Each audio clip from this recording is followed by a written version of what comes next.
Audio Bible, Exodus, chapter 1. These are the names of the sons of Israel who went to Egypt with Jacob, each with his family: Reuben, Simeon, Levi, and Judah; Issachar, Zebulun, and Benjamin; Dan and Naphtali; Gad, and Asher.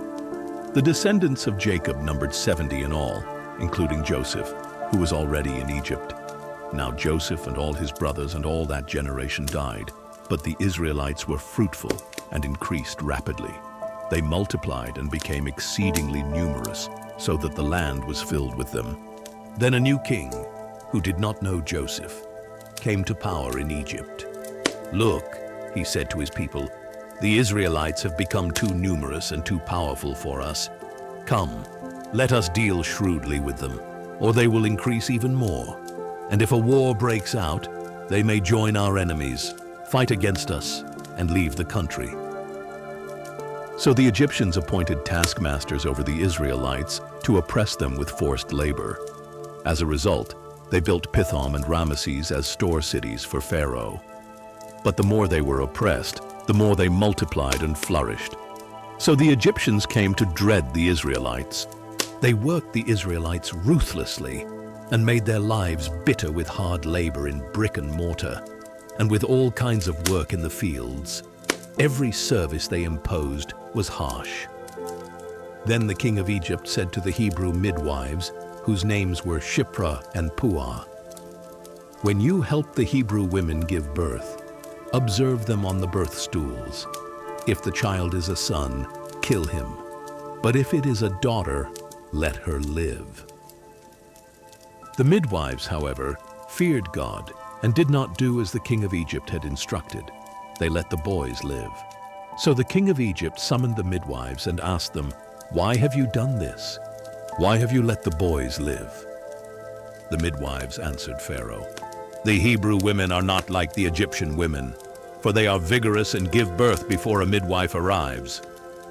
So God was good to the midwives, and the people multiplied and became even more numerous.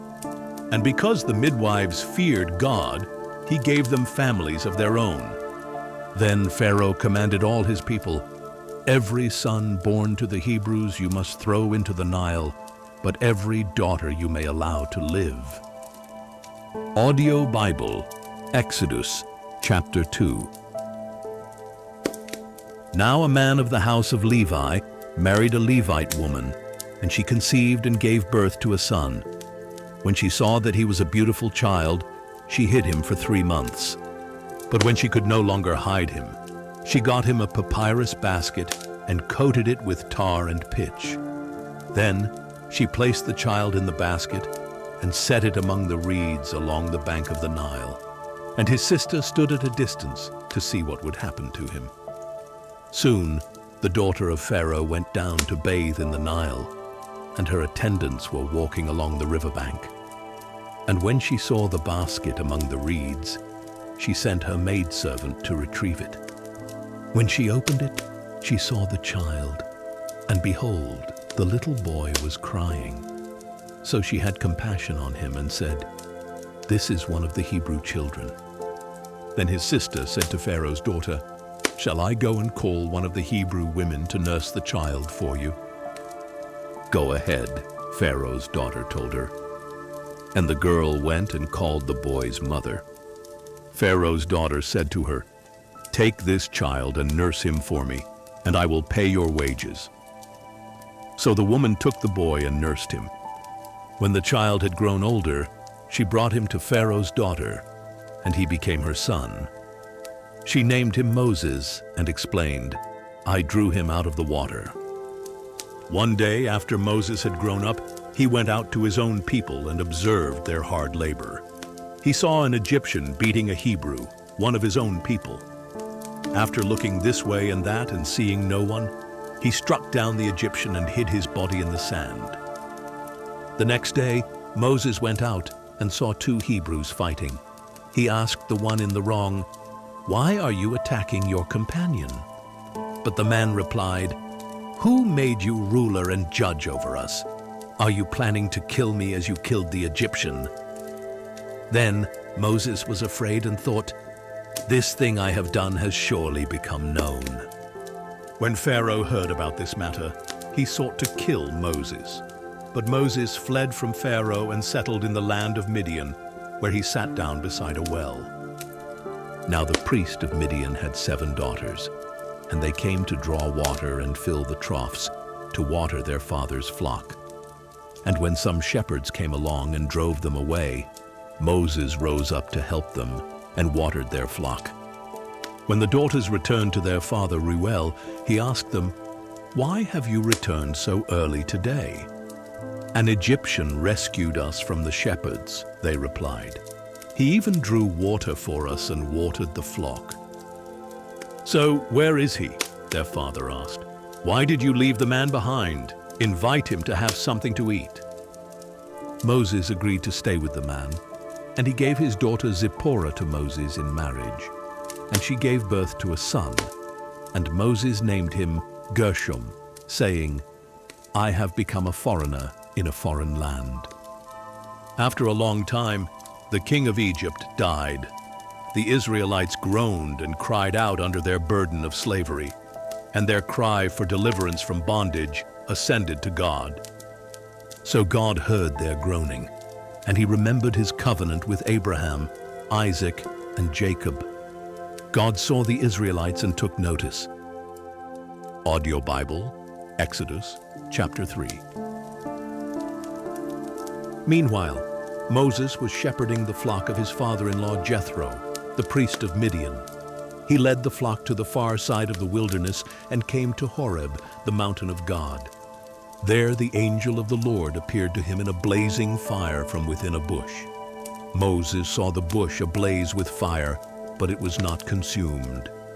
So Moses thought, "I must go over and see this marvelous sight.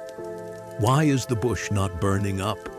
When the Lord saw that he had gone over to look, God called out to him from within the bush, "Moses, Moses!" "Here I am," he answered. "Do not come any closer," God said. "Take off your sandals, for the place where you are standing is holy ground." Then he said, "I am the God of your father, the God of Abraham, the God of Isaac, and the God of Jacob." At this, Moses hid his face, for he was afraid to look at God. The Lord said, "I have indeed seen the affliction of my people in Egypt. I have heard them crying out because of their oppressors, and I am aware of their sufferings. I have come down to rescue them from the hand of the Egyptians, and to bring them up out of that land to a good and spacious land, a land flowing with milk and honey, the home of the Canaanites, Hittites, Amorites, Perizzites, Hivites, and Jebusites. And now the cry of the Israelites has reached me, and I have seen how severely the Egyptians are oppressing them. Therefore go, I am sending you to Pharaoh to bring my people the Israelites out of Egypt."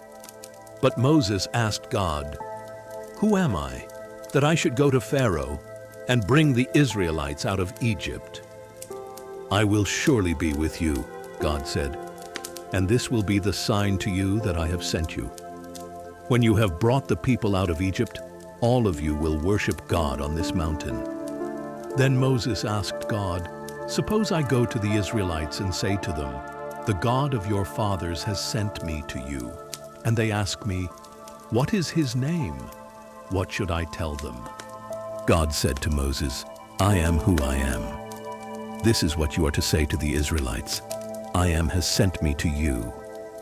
God also told Moses, "Say to the Israelites, 'The Lord, the God of your fathers, the God of Abraham, the God of Isaac, and the God of Jacob, has sent me to you. This is my name forever, and this is how I am to be remembered in every generation.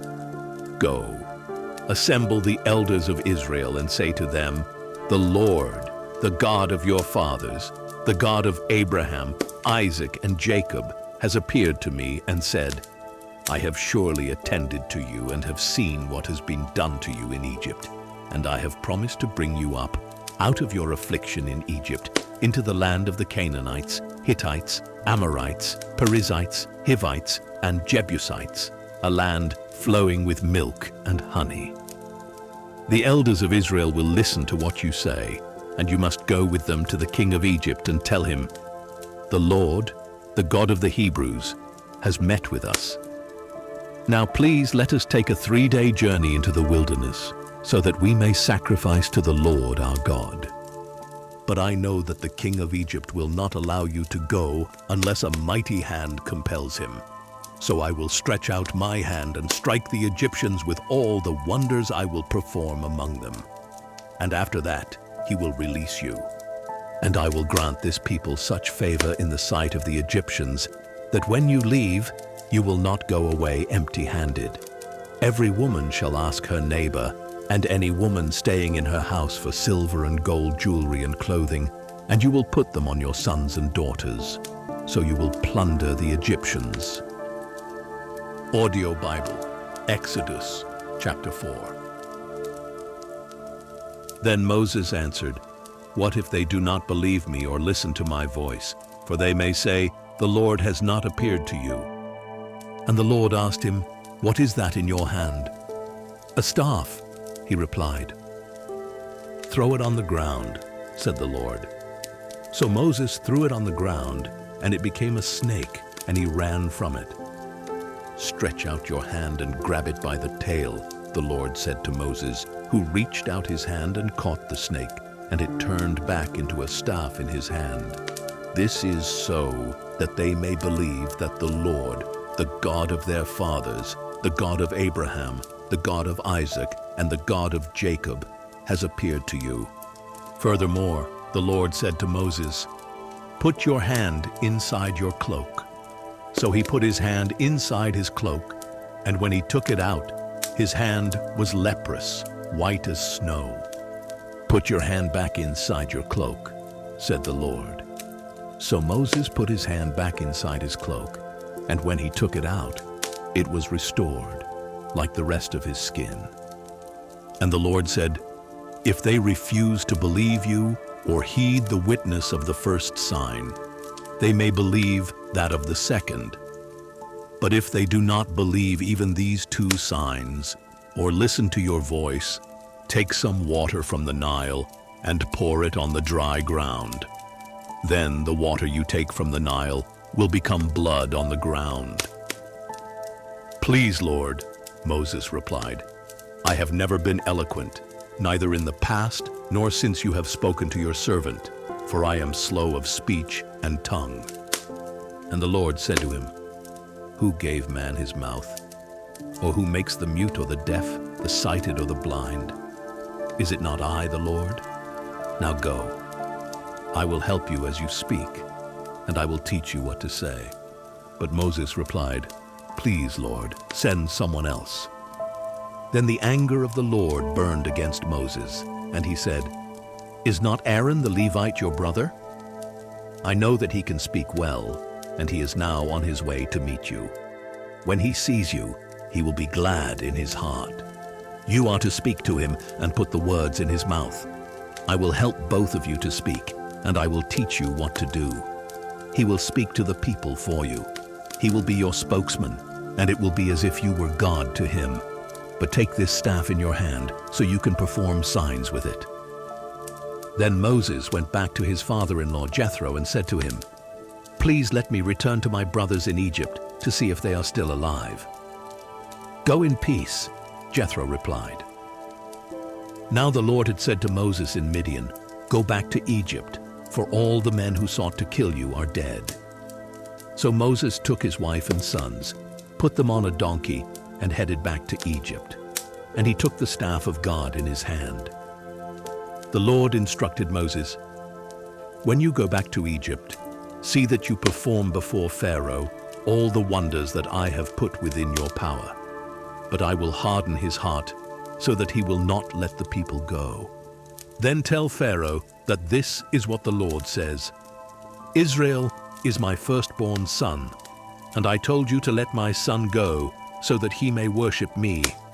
But since you have refused to let him go, behold, I will kill your firstborn son." Now at a lodging place along the way, the Lord met Moses and was about to kill him.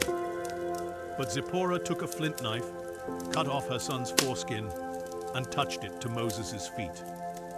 "Surely you are a bridegroom of blood to me," she said. So the Lord let him alone. When she said, "bridegroom of blood," she was referring to the circumcision. Meanwhile, the Lord had said to Aaron, "Go and meet Moses in the wilderness." So he went and met Moses at the mountain of God and kissed him. And Moses told Aaron everything the Lord had sent him to say, and all the signs he had commanded him to perform. Then Moses and Aaron went and assembled all the elders of the Israelites, and Aaron relayed everything the Lord had said to Moses. And Moses performed the signs before the people, and they believed. And when they heard that the Lord had attended to the Israelites and had seen their affliction, they bowed down and worshipped. Audio Bible, Exodus chapter 5. After that, Moses and Aaron went to Pharaoh and said, "This is what the Lord, the God of Israel, says, 'Let my people go, so that they may hold a feast to me in the wilderness.'" But Pharaoh replied, "Who is the Lord that I should obey his voice and let Israel go? I do not know the Lord, and I will not let Israel go." "The God of the Hebrews has met with us," they answered. "Please let us go on a 3-day journey into the wilderness to sacrifice to the Lord our God, or he may strike us with plagues or with the sword." But the king of Egypt said to them, "Moses and Aaron, why do you draw the people away from their work? Get back to your labor." Pharaoh also said, "Look, the people of the land are now numerous, and you would be stopping them from their labor." That same day, Pharaoh commanded the taskmasters of the people and their foremen, "You shall no longer supply the people with straw for making bricks. They must go and gather their own straw. But require of them the same quota of bricks as before. Do not reduce it, for they are lazy. That is why they are crying out, 'Let us go and sacrifice to our God.' Make the work harder on the men, so they will be occupied, and pay no attention to these lies." So the taskmasters and foremen of the people went out and said to them, "This is what Pharaoh says, 'I am no longer giving you straw. Go and get your own straw wherever you can find it, but your workload will in no way be reduced.'" So the people scattered all over the land of Egypt to gather stubble for straw. The taskmasters kept pressing them, saying, "Fulfill your quota each day, just as you did when straw was provided." Then the Israelite foremen, whom Pharaoh's taskmasters had set over the people, were beaten and asked, "Why have you not fulfilled your quota of bricks yesterday or today, as you did before?" So the Israelite foreman went and appealed to Pharaoh, "Why are you treating your servants this way? No straw has been given to your servants, yet we are told, 'Make bricks.' Look, your servants are being beaten, but the fault is with your own people." "You are slackers," Pharaoh replied. "Slackers. That is why you keep saying, 'Let us go and sacrifice to the Lord.' Now get to work. You will be given no straw, yet you must deliver the full quota of bricks." The Israelite foremen realized they were in trouble when they were told, "You must not reduce your daily quota of bricks." When they left Pharaoh, they confronted Moses and Aaron, who stood waiting to meet them. "May the Lord look upon you and judge you," the foreman said, "for you have made us a stench before Pharaoh and his officials. You have placed in their hand a sword to kill us." So Moses returned to the Lord and asked, "Lord, why have you brought trouble upon this people? Is this why you sent me? Ever since I went to Pharaoh to speak in your name, he has brought trouble on this people, and you have not delivered your people in any way." Audio Bible, Exodus chapter 6. But the Lord said to Moses, "Now you will see what I will do to Pharaoh, for because of my mighty hand he will let the people go. Because of my strong hand he will drive them out of his land." God also told Moses, "I am the Lord. I appeared to Abraham, to Isaac, and to Jacob as God Almighty, But by my name, the Lord, I did not make myself known to them. I also established my covenant with them to give them the land of Canaan, the land where they lived as foreigners. Furthermore, I have heard the groaning of the Israelites, whom the Egyptians are enslaving, and I have remembered my covenant. Therefore tell the Israelites, I am the Lord, and I will bring you out from under the yoke of the Egyptians and deliver you from their bondage. I will redeem you with an outstretched arm and with mighty acts of judgment. I will take you as my own people, and I will be your God. Then you will know that I am the Lord your God, who brought you out from under the yoke of the Egyptians.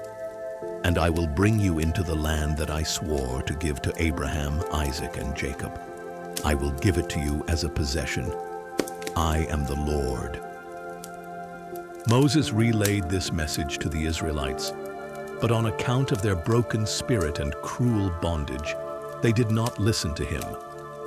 So the Lord said to Moses, Go and tell Pharaoh, king of Egypt, to let the Israelites go out of his land. But in the Lord's presence, Moses replied, If the Israelites will not listen to me, then why would Pharaoh listen to me, since I am unskilled in speech? Then the Lord spoke to Moses and Aaron, and gave them a charge concerning both the Israelites and Pharaoh, king of Egypt, to bring the Israelites out of the land of Egypt. These were the heads of their fathers' houses. The sons of Reuben, the firstborn of Israel, were Hanok and Palu, Hezron and Carmi. These were the clans of Reuben.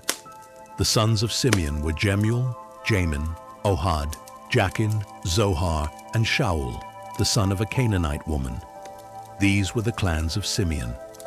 These were the names of the sons of Levi according to their records: Gershon, Kohath, and Merari.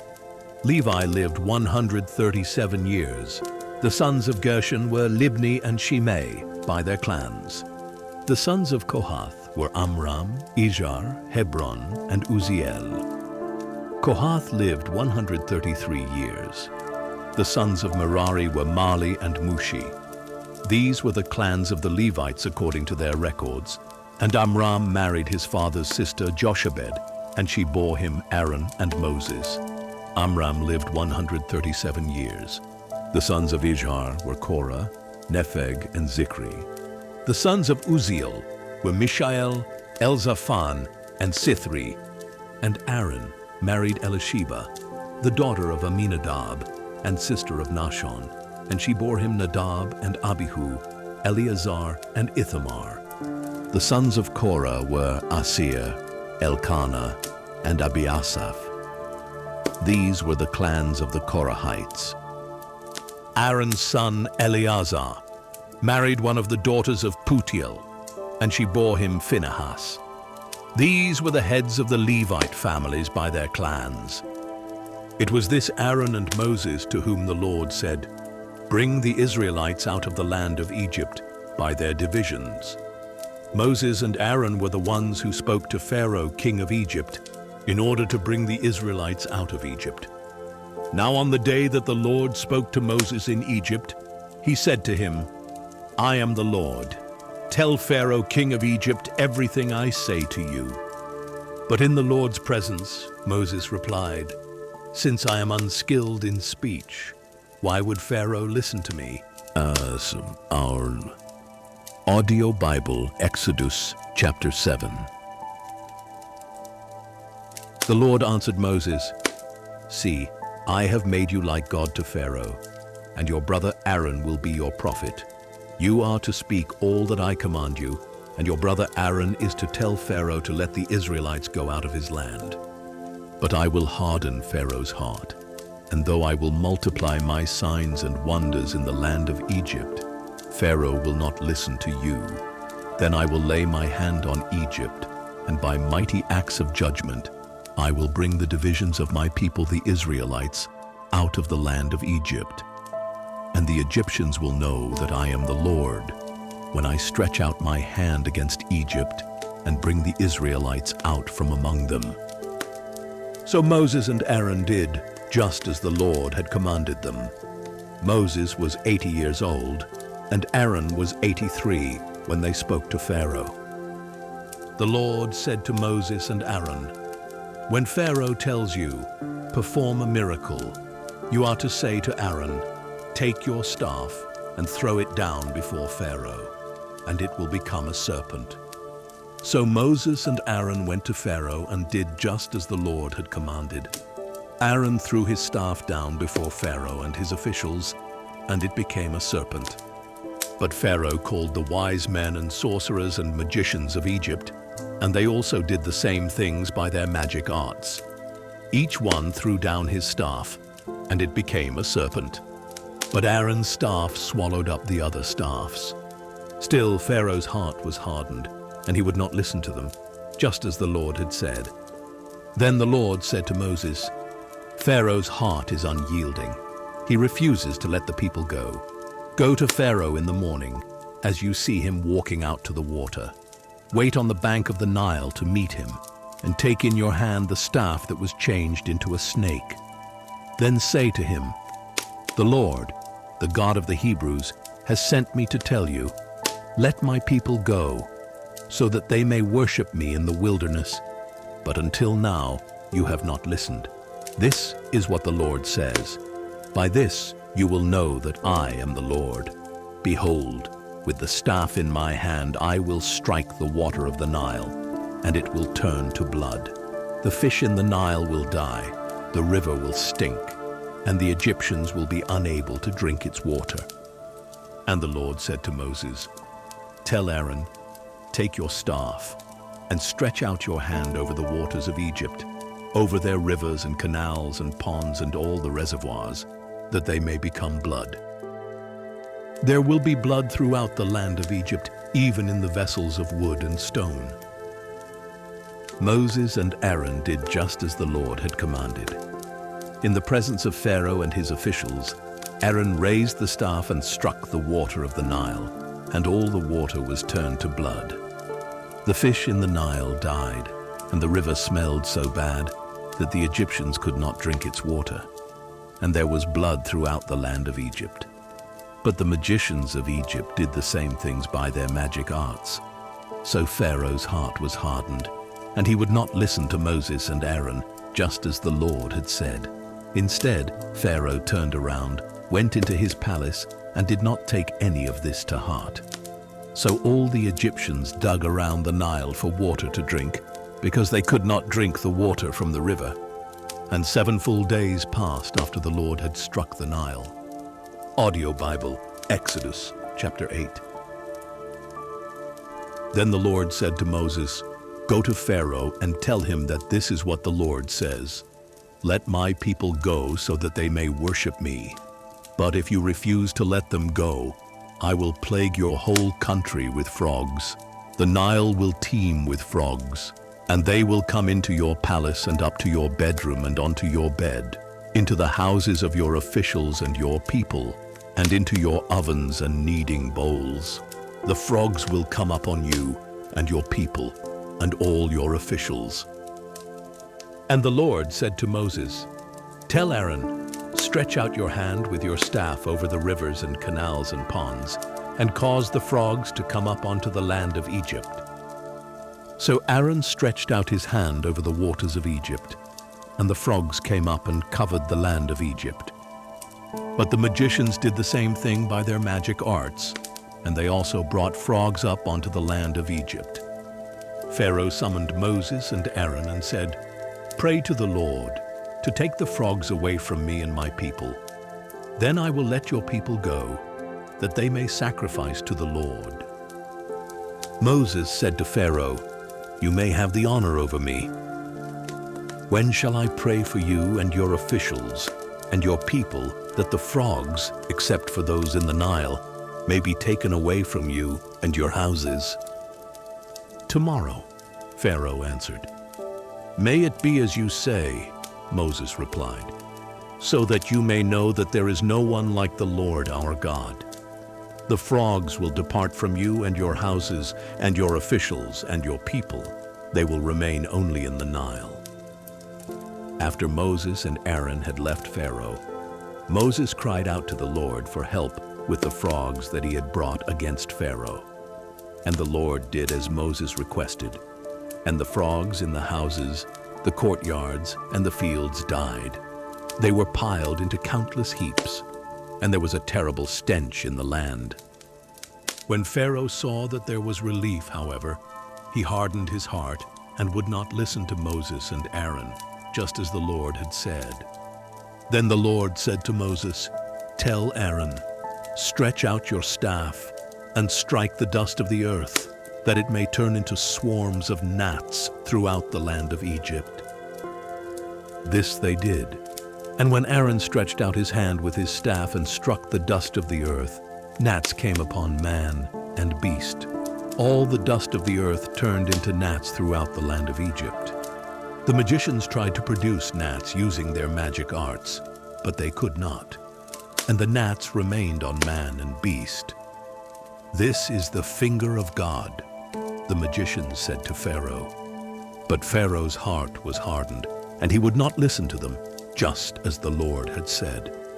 Then the Lord said to Moses, "Get up early in the morning, and when Pharaoh goes out to the water, stand before him and tell him that this is what the Lord says. Let my people go, so that they may worship me. But if you will not let my people go, I will send swarms of flies upon you and your officials, and your people and your houses. The houses of the Egyptians and even the ground where they stand will be full of flies. But on that day, I will give special treatment to the land of Goshen, where my people live. No swarms of flies will be found there. In this way, you will know that I, the Lord, am in the land. I will make a distinction between my people and your people. This sign will take place tomorrow." And the Lord did so. Thick swarms of flies poured into Pharaoh's palace and into the houses of his officials. Throughout Egypt, the land was ruined by swarms of flies. Then Pharaoh summoned Moses and Aaron and said, "Go, sacrifice to your God within this land."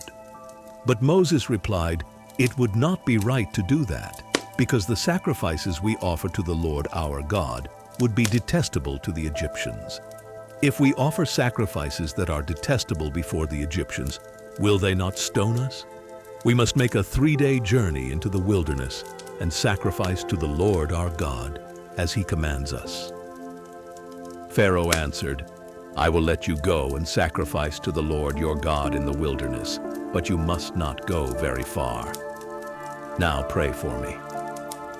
"As soon as I leave you," Moses said, "I will pray to the Lord, so that tomorrow the swarms of flies will depart from Pharaoh and his officials and his people. But Pharaoh must not act deceitfully again by refusing to let the people go and sacrifice to the Lord." Then Moses left Pharaoh and prayed to the Lord, and the Lord did as Moses requested. He removed the swarms of flies from Pharaoh and his officials and his people. Not one fly remained. But Pharaoh hardened his heart this time as well, and he would not let the people go. Audio Bible, Exodus chapter 9. Then the Lord said to Moses, "Go to Pharaoh and tell him that this is what the Lord, the God of the Hebrews, says. Let my people go, so that they may worship me. But if you continue to restrain them and refuse to let them go, then the hand of the Lord will bring a severe plague on your livestock in the field, on your horses, donkeys, camels, herds, and flocks. But the Lord will make a distinction between the livestock of Israel and the livestock of Egypt, so that no animal belonging to the Israelites will die." The Lord set a time, saying, "Tomorrow the Lord will do this in the land." And the next day the Lord did just that. All the livestock of the Egyptians died, but not one animal belonging to the Israelites died. Pharaoh sent officials and found that none of the livestock of the Israelites had died. But Pharaoh's heart was hardened, and he would not let the people go. Then the Lord said to Moses and Aaron, Take handfuls of soot from the furnace. In the sight of Pharaoh, Moses is to toss it into the air. It will become fine dust over all the land of Egypt, and festering boils will break out on man and beast throughout the land. So they took soot from the furnace and stood before Pharaoh. Moses tossed it into the air, and festering boils broke out on man and beast. The magicians could not stand before Moses, because the boils had broken out on them and on all the Egyptians. But the Lord hardened Pharaoh's heart, and he would not listen to them, just as the Lord had said to Moses. Then the Lord said to Moses, "Get up early in the morning, stand before Pharaoh, and tell him that this is what the Lord, the God of the Hebrews, says. Let my people go, so that they may worship me. Otherwise, I will send all my plagues against you and your officials and your people, so you may know that there is no one like me in all the earth. For by this time I could have stretched out my hand and struck you and your people with a plague to wipe you off the earth. But I have raised you up for this very purpose, that I might display my power to you, and that my name might be proclaimed in all the earth. Still, you lord it over my people, and do not allow them to go. Behold, at this time tomorrow, I will rain down the worst hail that has ever fallen on Egypt, from the day it was founded until now. So give orders now to shelter your livestock and everything you have in the field.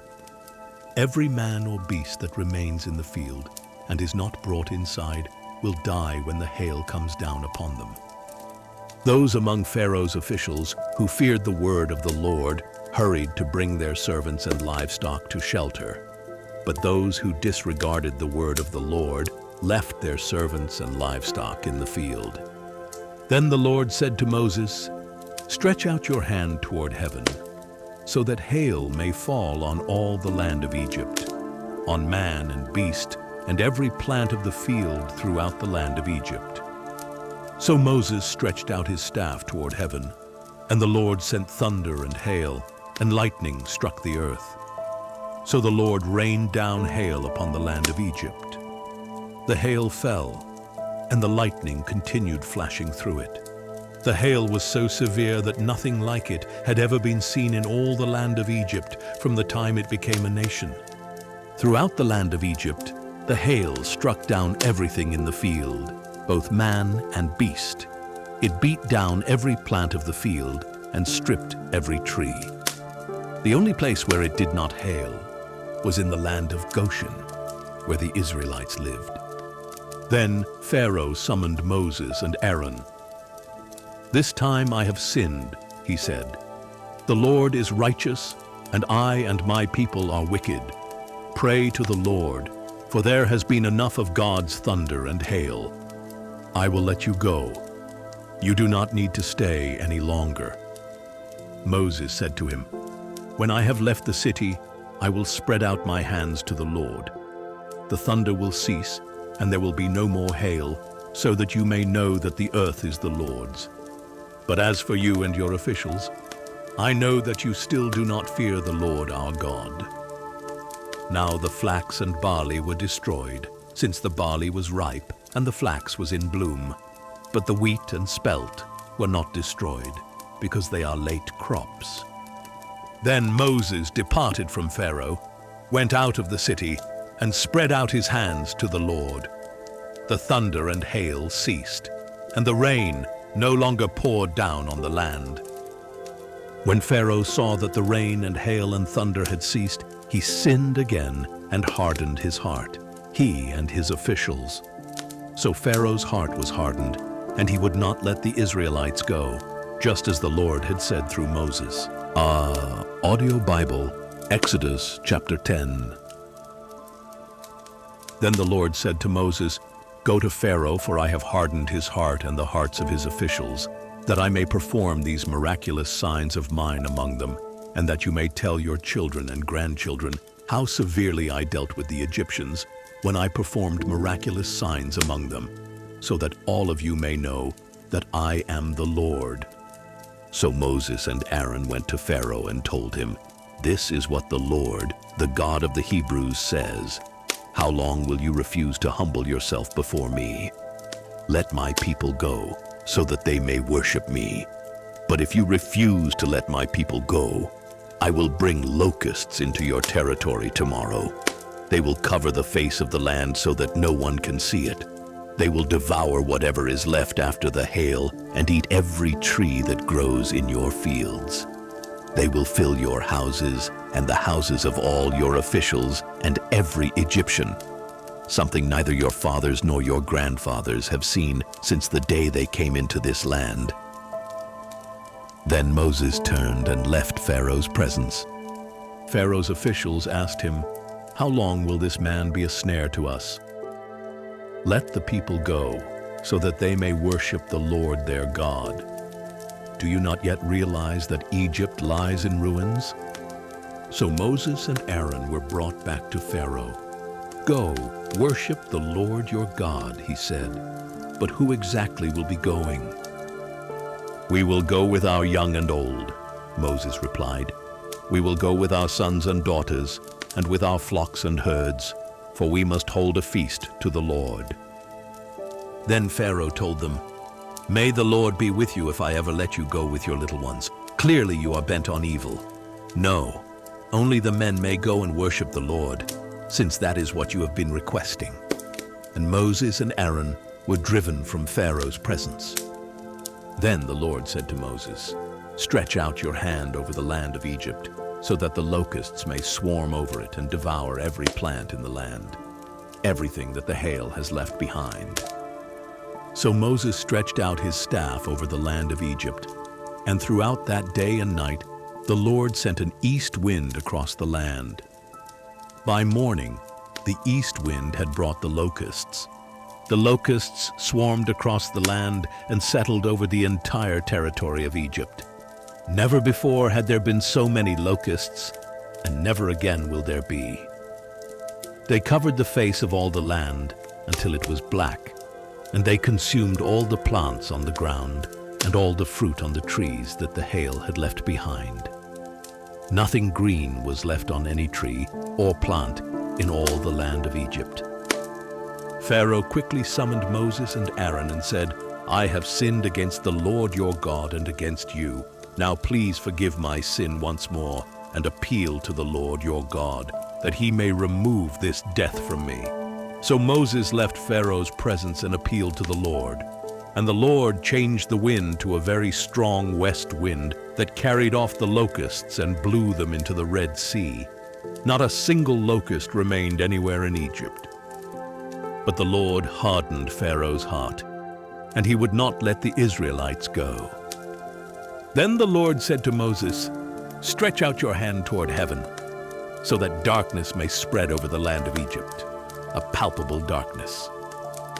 So Moses stretched out his hand toward heaven, and total darkness covered all the land of Egypt for 3 days. No one could see anyone else, and for 3 days no one left his place. Yet all the Israelites had light in their dwellings. Then Pharaoh summoned Moses and said, "Go, worship the Lord. Even your little ones may go with you. Only your flocks and herds must stay behind." But Moses replied, "You must also provide us with sacrifices and burnt offerings to present to the Lord our God. Even our livestock must go with us. Not a hoof will be left behind, for we will need some of them to worship the Lord our God, and we will not know how we are to worship the Lord until we arrive." But the Lord hardened Pharaoh's heart, and he was unwilling to let them go.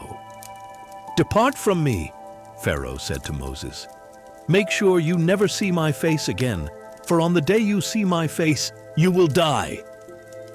"As you say," Moses replied, "I will never see your face again." Audio Bible Exodus chapter 11. Then the Lord said to Moses, "I will bring upon Pharaoh and Egypt one more plague. After that, he will allow you to leave this place, and when he lets you go, he will drive you out completely. Now announce to the people that men and women alike should ask their neighbors for articles of silver and gold." And the Lord gave the people favor in the sight of the Egyptians. Moreover, Moses himself was highly regarded in Egypt by Pharaoh's officials and by the people. So Moses declared, "This is what the Lord says. About midnight I will go throughout Egypt, and every firstborn son in the land of Egypt will die, from the firstborn of Pharaoh who sits on his throne, to the firstborn of the servant girl behind the handmill, as well as the firstborn of all the cattle. Then a great cry will go out over all the land of Egypt. Such an outcry has never been heard before, and will never be heard again. But among all the Israelites, not even a dog will snarl at man or beast. Then you will know that the Lord makes a distinction between Egypt and Israel, and all these officials of yours will come and bow before me, saying, 'Go, you and all the people who follow you.' After that, I will depart." And hot with anger, Moses left Pharaoh's presence. The Lord said to Moses, "Pharaoh will not listen to you, so that my wonders may be multiplied in the land of Egypt." Moses and Aaron did all these wonders before Pharaoh, but the Lord hardened Pharaoh's heart, so that he would not let the Israelites go out of his land. Audio Bible, Exodus chapter 12. Now the Lord said to Moses and Aaron in the land of Egypt, "This month is the beginning of months for you. It shall be the first month of your year. Tell the whole congregation of Israel that on the 10th day of this month, each man must select a lamb for his family, one per household. If the household is too small for a whole lamb, they are to share with the nearest neighbor based on the number of people, and apportion the lamb accordingly. Your lamb must be an unblemished year-old male, and you may take it from the sheep or the goats. You must keep it until the 14th day of the month, when the whole assembly of the congregation of Israel will slaughter the animals at twilight. They are to take some of the blood and put it on the sides and tops of the door frames of the houses where they eat the lambs. They are to eat the meat that night, roasted over the fire, along with unleavened bread and bitter herbs. Do not eat any of the meat raw or cooked in boiling water, but only roasted over the fire, its head and legs and inner parts. Do not leave any of it until morning. Before the morning you must burn up any part that is left over. This is how you are to eat it. You must be fully dressed for travel, with your sandals on your feet and your staff in your hand. You are to eat in haste. It is the Lord's Passover. On that night I will pass through the land of Egypt and strike down every firstborn male, both man and beast, and I will execute judgment against all the gods of Egypt. I am the Lord. The blood on the houses where you are staying will be a sign. When I see the blood, I will pass over you. No plague will fall on you to destroy you when I strike the land of Egypt. And this day will be a memorial for you, and you are to celebrate it as a feast to the Lord, as a permanent statute for the generations to come. For 7 days you must eat unleavened bread. On the first day you are to remove the leaven from your houses. Whoever eats anything leavened from the first day through the 7th must be cut off from Israel. On the first day you are to hold a sacred assembly, and another on the 7th day. You must not do any work on those days, except to prepare the meals. That is all you may do. So you are to keep the feast of unleavened bread, for on this very day I brought your divisions out of the land of Egypt. You must keep this day as a permanent statute for the generations to come. In the first month you are to eat unleavened bread, from the evening of the 14th day until the evening of the 21st day. For 7 days there must be no leaven found in your houses. If anyone eats something leavened, that person, whether a foreigner or native of the land, must be cut off from the congregation of Israel. You are not to eat anything leavened. Eat unleavened bread in all your homes. Then Moses summoned all the elders of Israel and told them, "Go at once and select for yourselves a lamb for each family and slaughter the Passover lamb. Take a cluster of hyssop, dip it into the blood in the basin, and brush the blood on the top and sides of the doorframe. None of you shall go out the door of his house until morning. When the Lord passes through to strike down the Egyptians, he will see the blood on the top and sides of the door frame, and will pass over that doorway. So he will not allow the destroyer to enter your houses and strike you down. And you are to keep this command as a permanent statute for you and your descendants. When you enter the land that the Lord will give you as he promised, you are to keep this service. When your children ask you, "What does this service mean to you?" you are to reply, "It is the Passover sacrifice to the Lord, who passed over the houses of the Israelites in Egypt, when he struck down the Egyptians and spared our homes." Then the people bowed down and worshipped, and the Israelites went and did just what the Lord had commanded Moses and Aaron. Now at midnight the Lord struck down every firstborn male in the land of Egypt, from the firstborn of Pharaoh, who sat on his throne, to the firstborn of the prisoner in the dungeon, as well as all the firstborn among the livestock. During the night Pharaoh got up, he and all his officials and all the Egyptians, and there was loud wailing in Egypt, for there was no house without someone dead. Then Pharaoh summoned Moses and Aaron by night and said, "Get up, leave my people, both you and the Israelites. Go, worship the Lord as you have requested. Take your flocks and herds as well, just as you have said, and depart, and bless me also." And in order to send them out of the land quickly, the Egyptians urged the people on. For otherwise, they said, "We are all going to die." So the people took their dough before it was leavened, carrying it on their shoulders in kneading bowls wrapped in clothing. Furthermore, the Israelites acted on Moses' word and asked the Egyptians for articles of silver and gold and for clothing. And the Lord gave the people such favor in the sight of the Egyptians that they granted their request. In this way they plundered the Egyptians. The Israelites journeyed from Ramesses to Succoth with about 600,000 men on foot, besides women and children. And a mixed multitude also went up with them, along with great droves of livestock, both flocks and herds. Since their dough had no leaven, the people baked what they had brought out of Egypt into unleavened loaves. For when they had been driven out of Egypt, they could not delay and had not prepared any provisions for themselves. Now the duration of the Israelites' stay in Egypt was 430 years.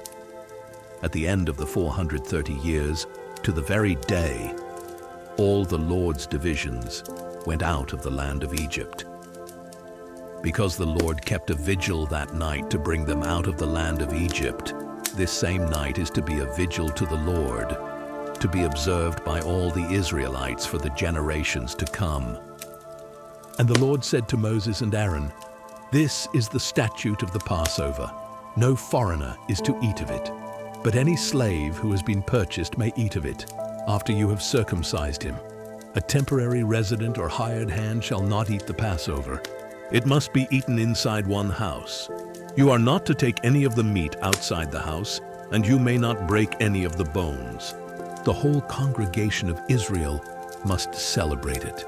If a foreigner resides with you and wants to celebrate the Lord's Passover, all the males in the household must be circumcised. Then he may come near to celebrate it, and he shall be like a native of the land. But no uncircumcised man may eat of it. The same law shall apply to both the native and the foreigner who resides among you." Then all the Israelites did this. They did just as the Lord had commanded Moses and Aaron. And on that very day the Lord brought the Israelites out of the land of Egypt by their divisions. Audio Bible, Exodus chapter 13.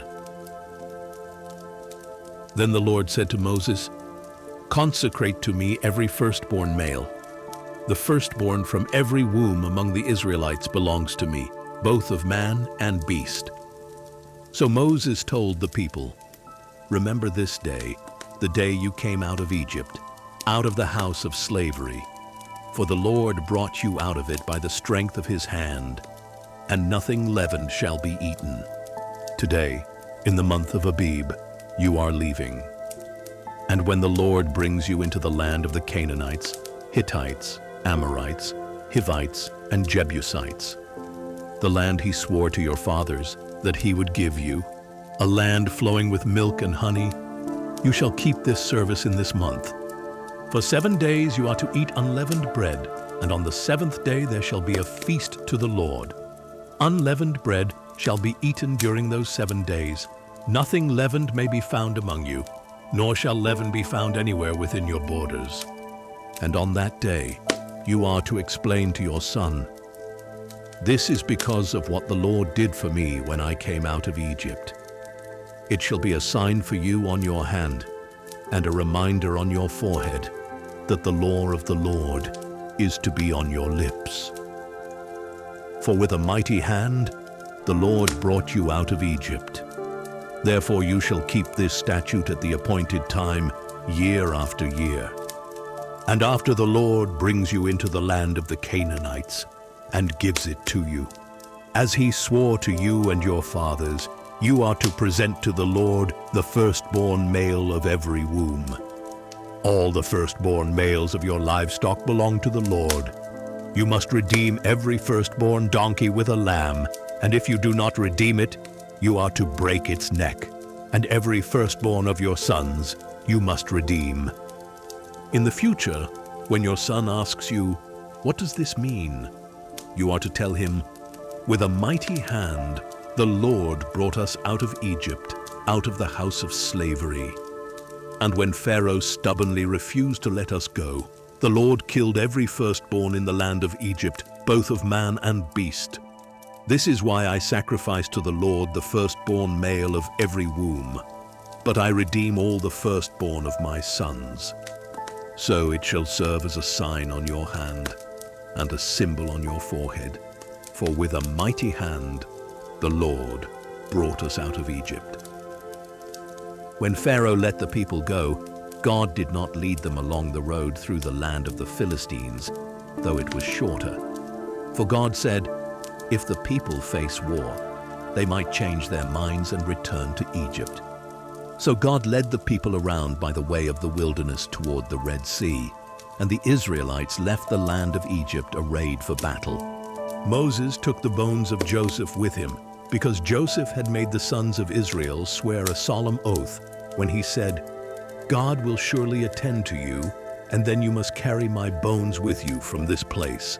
They set out from Succoth and camped at Etham on the edge of the wilderness. And the Lord went before them in a pillar of cloud to guide their way by day, and in a pillar of fire to give them light by night, so that they could travel by day or night. Neither the pillar of cloud by day, nor the pillar of fire by night, left its place before the people." The Audio Bible, Exodus chapter 14. Then the Lord said to Moses, "Tell the Israelites to turn back and encamp before Pihahiroth, between Migdol and the sea. You are to encamp by the sea, directly opposite Baal-Zephon. For Pharaoh will say of the Israelites, 'They are wandering the land in confusion. The wilderness has boxed them in.' And I will harden Pharaoh's heart so that he will pursue them. But I will gain honor by means of Pharaoh and all his army, and the Egyptians will know that I am the Lord." So this is what the Israelites did. When the king of Egypt was told that the people had fled, Pharaoh and his officials changed their minds about them and said, "What have we done? We have released Israel from serving us." So Pharaoh prepared his chariot and took his army with him. He took 600 of the best chariots and all the other chariots of Egypt, with officers over all of them. And the Lord hardened the heart of Pharaoh, king of Egypt, so that he pursued the Israelites, who were marching out defiantly. The Egyptians, all Pharaoh's horses and chariots, horsemen and troops, pursued the Israelites and overtook them as they camped by the sea, near Pi-hahiroth, opposite Baal-Zephon. As Pharaoh approached, the Israelites looked up and saw the Egyptians marching after them, and they were terrified and cried out to the Lord. They said to Moses, Was it because there were no graves in Egypt that you brought us into the wilderness to die? What have you done to us by bringing us out of Egypt? Did we not say to you in Egypt, 'Leave us alone so that we may serve the Egyptians'? For it would have been better for us to serve the Egyptians than to die in the wilderness." But Moses told the people, "Do not be afraid. Stand firm, and you will see the Lord's salvation, which he will accomplish for you today. For the Egyptians you see today, you will never see again. The Lord will fight for you. You need only to be still." Then the Lord said to Moses, "Why are you crying out to me? Tell the Israelites to go forward. And as for you, lift up your staff and stretch out your hand over the sea and divide it, so that the Israelites can go through the sea on dry ground. And I will harden the hearts of the Egyptians, so that they will go in after them. Then I will gain honor by means of Pharaoh and all his army and chariots and horsemen. The Egyptians will know that I am the Lord when I am honored through Pharaoh, his chariots, and his horsemen." And the angel of God, who had gone before the camp of Israel, withdrew and went behind them. The pillar of cloud also moved from before them and stood behind them, so that it came between the camps of Egypt and Israel. The cloud was there in the darkness, but it lit up the night. So all night long, neither camp went near the other. Then Moses stretched out his hand over the sea, and all that night the Lord drove back the sea with a strong east wind that turned it into dry land. So the waters were divided, and the Israelites went through the sea on dry ground, with walls of water on their right and on their left. And the Egyptians chased after them, all Pharaoh's horses, chariots, and horsemen, and followed them into the sea. At morning watch, however, the Lord looked down on the army of the Egyptians from the pillar of fire and cloud, and he threw their camp into confusion. He caused their chariot wheels to wobble so that they had difficulty driving. "Let us flee from the Israelites," said the Egyptians, "for the Lord is fighting for them against Egypt." Then the Lord said to Moses, "Stretch out your hand over the sea, so that the waters may flow back over the Egyptians and their chariots and horsemen." So Moses stretched out his hand over the sea, and at daybreak the sea returned to its normal state. As the Egyptians were retreating, the Lord swept them into the sea. The waters flowed back and covered the chariots and horsemen, the entire army of Pharaoh that had chased the Israelites into the sea. Not one of them survived. But the Israelites had walked through the sea on dry ground, with walls of water on their right and on their left. That day the Lord saved Israel from the hand of the Egyptians, and Israel saw the Egyptians dead on the shore. When Israel saw the great power that the Lord had exercised over the Egyptians, the people feared the Lord and believed in him and in his servant Moses. Audio Bible, Exodus, chapter 15. Then Moses and the Israelites sang this song to the Lord. "I will sing to the Lord, for he is highly exalted. The horse and rider he has thrown into the sea. The Lord is my strength and my song, and he has become my salvation. He is my God, and I will praise him, my father's God, and I will exalt him. The Lord is a warrior. The Lord is his name. Pharaoh's chariots and army he has cast into the sea. The finest of his officers are drowned in the Red Sea. The depths have covered them. They sank there like a stone. Your right hand, O Lord, is majestic in power. Your right hand, O Lord, has shattered the enemy. You overthrew your adversaries by your great majesty. You unleashed your burning wrath. It consumed them like stubble. At the blast of your nostrils, the waters piled up. Like a wall, the currents stood firm. The depths congealed in the heart of the sea. The enemy declared, I will pursue, I will overtake. I will divide the spoils. I will gorge myself on them. I will draw my sword. My hand will destroy them. But you blew with your breath, and the sea covered them. They sank like lead in the mighty waters. Who among the gods is like you, O Lord? Who is like you, majestic in holiness, revered with praises, performing wonders.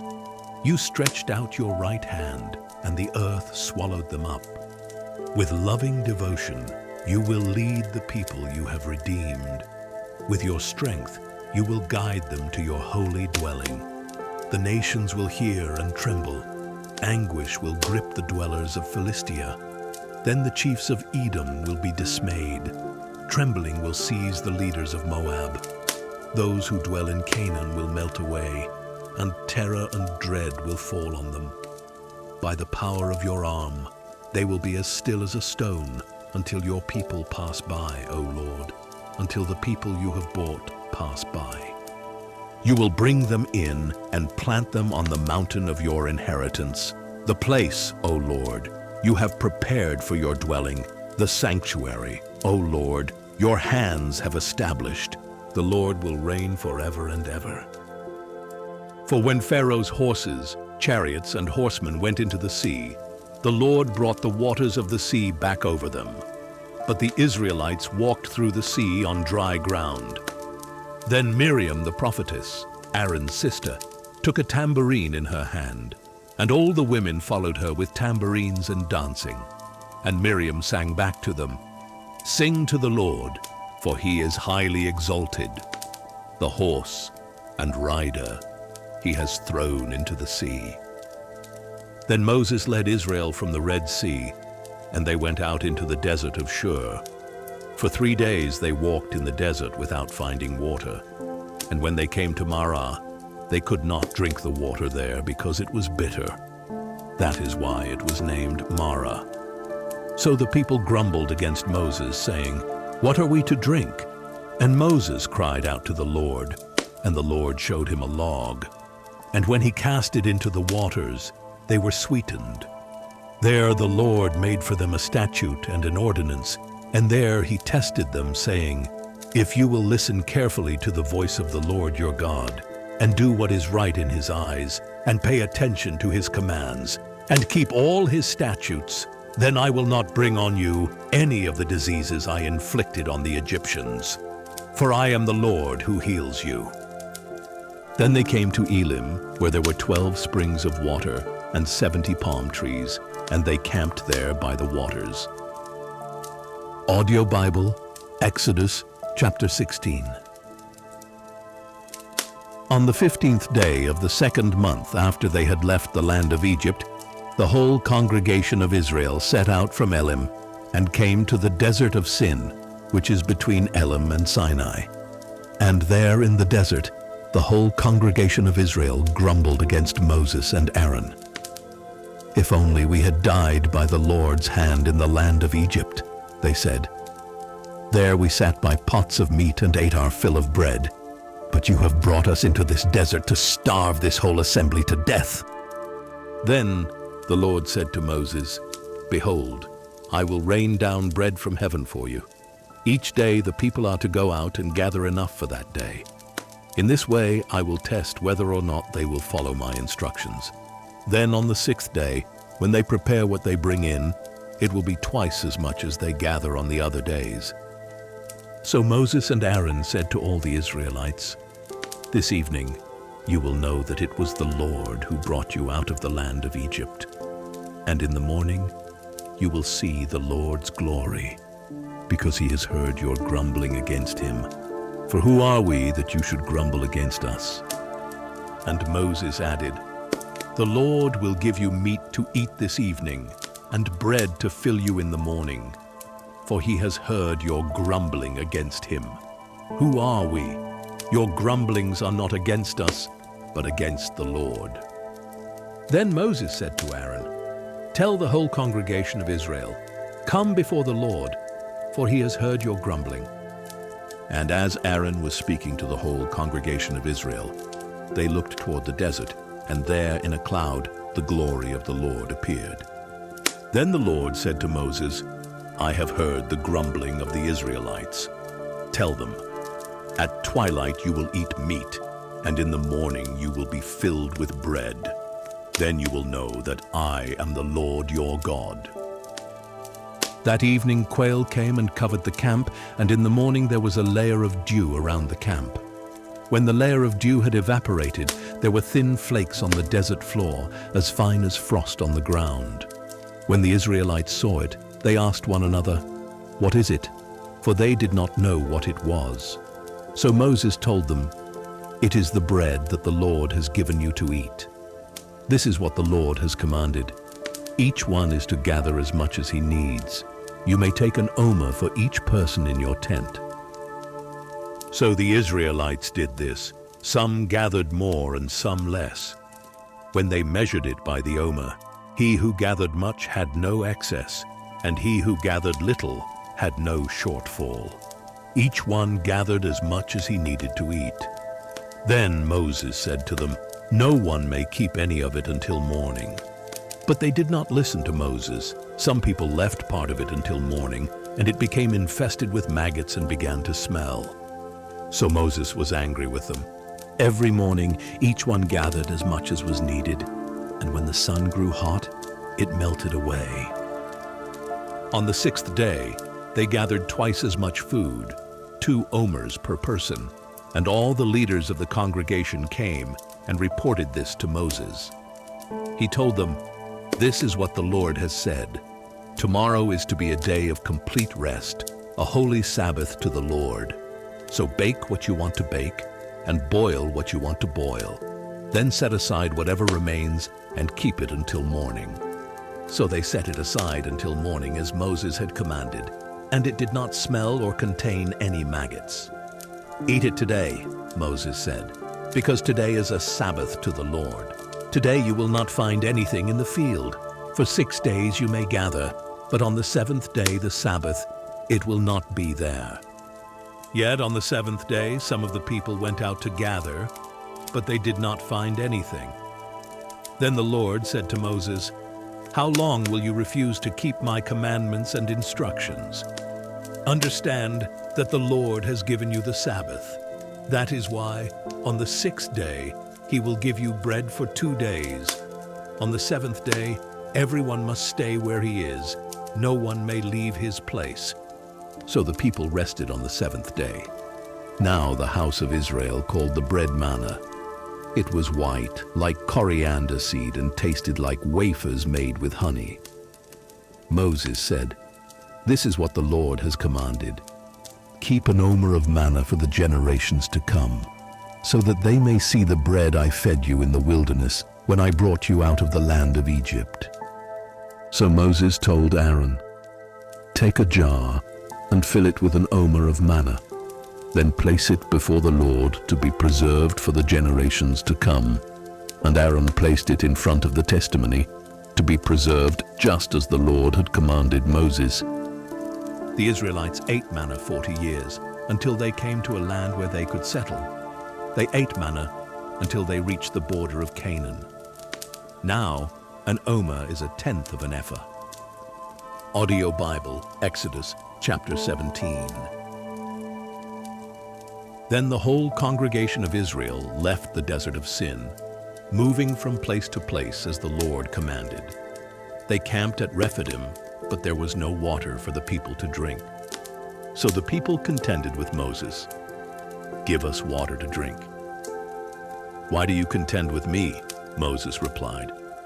"Why do you test the Lord?" But the people thirsted for water there, and they grumbled against Moses. "Why have you brought us out of Egypt, to make us and our children and livestock die of thirst?" Then Moses cried out to the Lord, "What should I do with these people? A little more, and they will stone me." And the Lord said to Moses, "Walk on ahead of the people, and take some of the elders of Israel with you. Take along in your hand the staff with which you struck the Nile, and go. Behold, I will stand there before you by the rock at Horeb, and when you strike the rock, water will come out of it for the people to drink." So Moses did this in the sight of the elders of Israel. He named the place Massah and Meribah, because the Israelites quarreled, and because they tested the Lord, saying, "Is the Lord among us or not?" After this, the Amalekites came and attacked the Israelites at Rephidim. So Moses said to Joshua, Choose some of our men and go out to fight the Amalekites. Tomorrow I will stand on the hilltop with the staff of God in my hand." Joshua did as Moses had instructed him and fought against the Amalekites, while Moses, Aaron, and Hur went up to the top of the hill. As long as Moses held up his hands, Israel prevailed. But when he lowered them, Amalek prevailed. When Moses' hands grew heavy, they took a stone and put it under him, and he sat on it. Then Aaron and Hur held his hands up, one on each side, so that his hands remained steady until the sun went down. So Joshua overwhelmed Amalek and his army with the sword. Then the Lord said to Moses, "Write this on a scroll as a reminder and recite it to Joshua, because I will utterly blot out the memory of Amalek from under heaven." And Moses built an altar and named it, "The Lord is my banner." Indeed, he said, a hand was lifted up toward the throne of the Lord. The Lord will war against Amalek from generation to generation. Audio Bible, Exodus chapter 18. Now Moses' father-in-law Jethro, the priest of Midian, heard about all that God had done for Moses and his people Israel, and how the Lord had brought Israel out of Egypt. After Moses had sent back his wife Zipporah, his father-in-law Jethro had received her, along with her 2 sons. One son was named Gershom, for Moses had said, "I have been a foreigner in a foreign land." The other son was named Eliezer, for Moses had said, "The God of my father was my helper and delivered me from the sword of Pharaoh." Moses' father-in-law Jethro, along with Moses' wife and sons, came to him in the desert, where he was encamped at the mountain of God. He sent word to Moses, "I, your father-in-law Jethro, am coming to you with your wife and her 2 sons." So Moses went out to meet his father-in-law and bowed down and kissed him. They greeted each other and went into the tent. Then Moses recounted to his father-in-law all that the Lord had done to Pharaoh and the Egyptians for Israel's sake, all the hardships they had encountered along the way, and how the Lord had delivered them. And Jethro rejoiced over all the good things the Lord had done for Israel, whom he had rescued from the hand of the Egyptians. Jethro declared, "Blessed be the Lord, who has delivered you from the hand of the Egyptians and of Pharaoh, and who has delivered the people from the hand of the Egyptians. Now I know that the Lord is greater than all other gods, for he did this when they treated Israel with arrogance." Then Moses' father-in-law Jethro brought a burnt offering and sacrifices to God. And Aaron came with all the elders of Israel to eat bread with Moses' father-in-law in the presence of God. The next day, Moses took his seat to judge the people, and they stood around him from morning until evening. When his father-in-law saw all that Moses was doing for the people, he asked, "What is this that you are doing for the people? Why do you sit alone as judge, with all the people standing around you from morning till evening?" "Because the people come to me to inquire of God," Moses replied. "Whenever they have a dispute, it is brought to me to judge between one man and another, and I make known to them the statutes and laws of God." But Moses' father-in-law said to him, "What you are doing is not good. Surely you and these people with you will wear yourselves out, because the task is too heavy for you. You cannot handle it alone. Now listen to me. I will give you some advice, and may God be with you. You must be the people's representative before God and bring their causes to him. Teach them the statutes and laws, and show them the way to live and the work they must do. Furthermore, select capable men from among the people, God-fearing, trustworthy men who are averse to dishonest gain. Appoint them over the people as leaders of thousands, of hundreds, of 50s, and of 10s. Have these men judge the people at all times. Then they can bring you any major issue, but all minor cases they can judge on their own, so that your load may be lightened as they share it with you. If you follow this advice, and God so directs you, then you will be able to endure and all these people can go home in peace." Moses listened to his father-in-law and did everything he said. So Moses chose capable men from all Israel and made them heads over the people as leaders of thousands, of hundreds, of fifties, and of tens. And they judged the people at all times. They would bring the difficult cases to Moses, but any minor issue they would judge themselves. Then Moses sent his father-in-law on his way, and Jethro returned to his own land. Audio Bible Exodus, chapter 19. In the 3rd month, on the same day of the month that the Israelites had left the land of Egypt, they came to the wilderness of Sinai.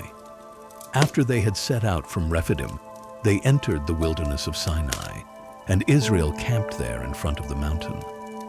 Then Moses went up to God, and the Lord called to him from the mountain, "This is what you are to tell the house of Jacob, and explain to the sons of Israel.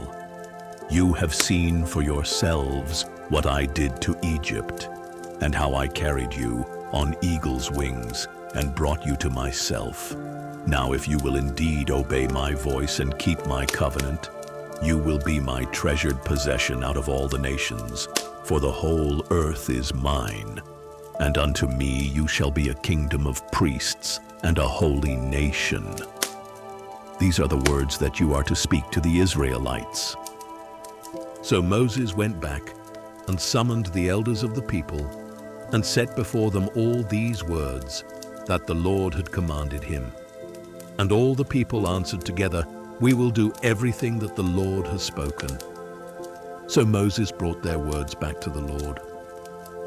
The Lord said to Moses, "Behold, I will come to you in a dense cloud, so that the people will hear when I speak with you, and they will always put their trust in you." And Moses relayed to the Lord what the people had said. Then the Lord said to Moses, "Go to the people and consecrate them today and tomorrow. They must wash their clothes and be prepared by the 3rd day, for on the 3rd day the Lord will come down on Mount Sinai in the sight of all the people. And you are to set up a boundary for the people around the mountain and tell them, 'Be careful not to go up on the mountain or touch its base. Whoever touches the mountain shall surely be put to death. No hand shall touch him, but he shall surely be stoned or shot with arrows. Whether man or beast, he must not live. Only when the ram's horn sounds a long blast may they approach the mountain.'" When Moses came down from the mountain to the people, he consecrated them, and they washed their clothes. "Be prepared for the 3rd day," he said to the people. "Do not draw near to a woman." On the 3rd day, when morning came, there was thunder and lightning.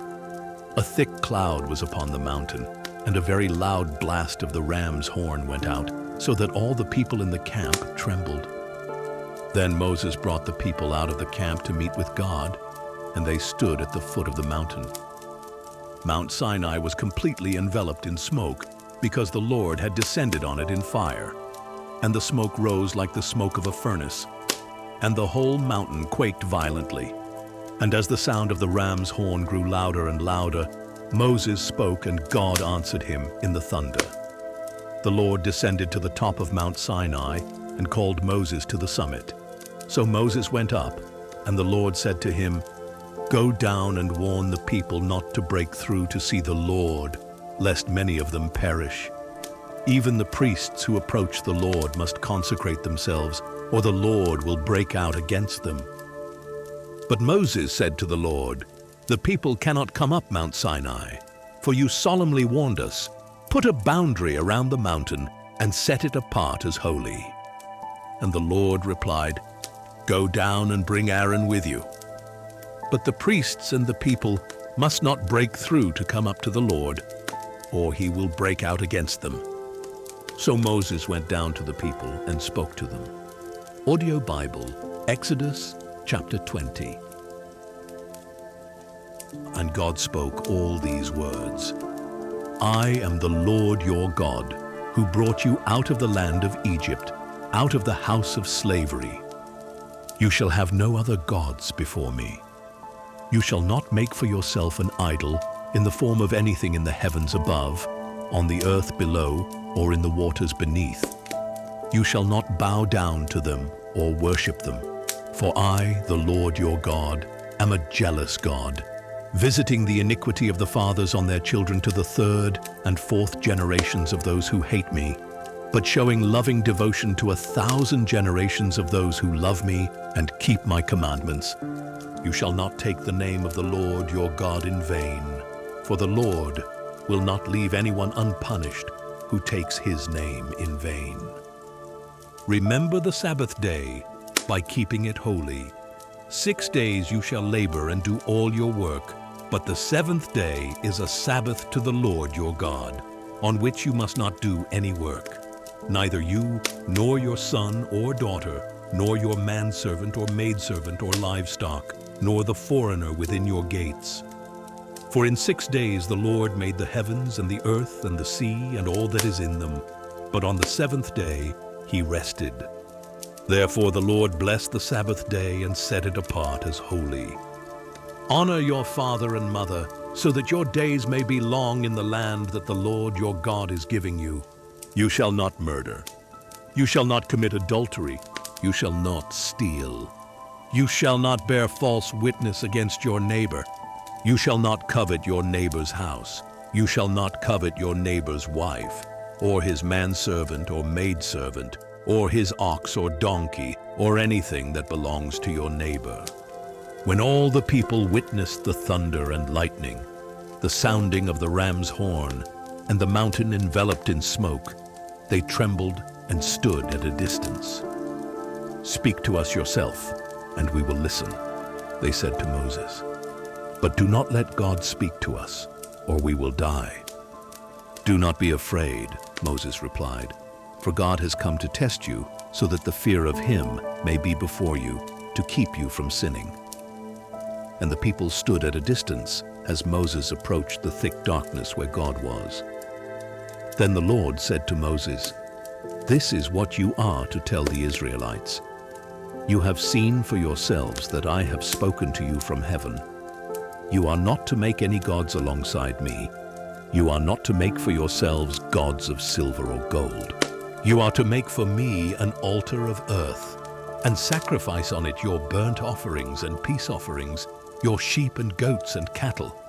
In every place where I cause my name to be remembered, I will come to you and bless you. Now if you make an altar of stones for me, you must not build it with stones shaped by tools. For if you use a chisel on it, you will defile it. And you must not go up to my altar on steps, lest your nakedness be exposed on it."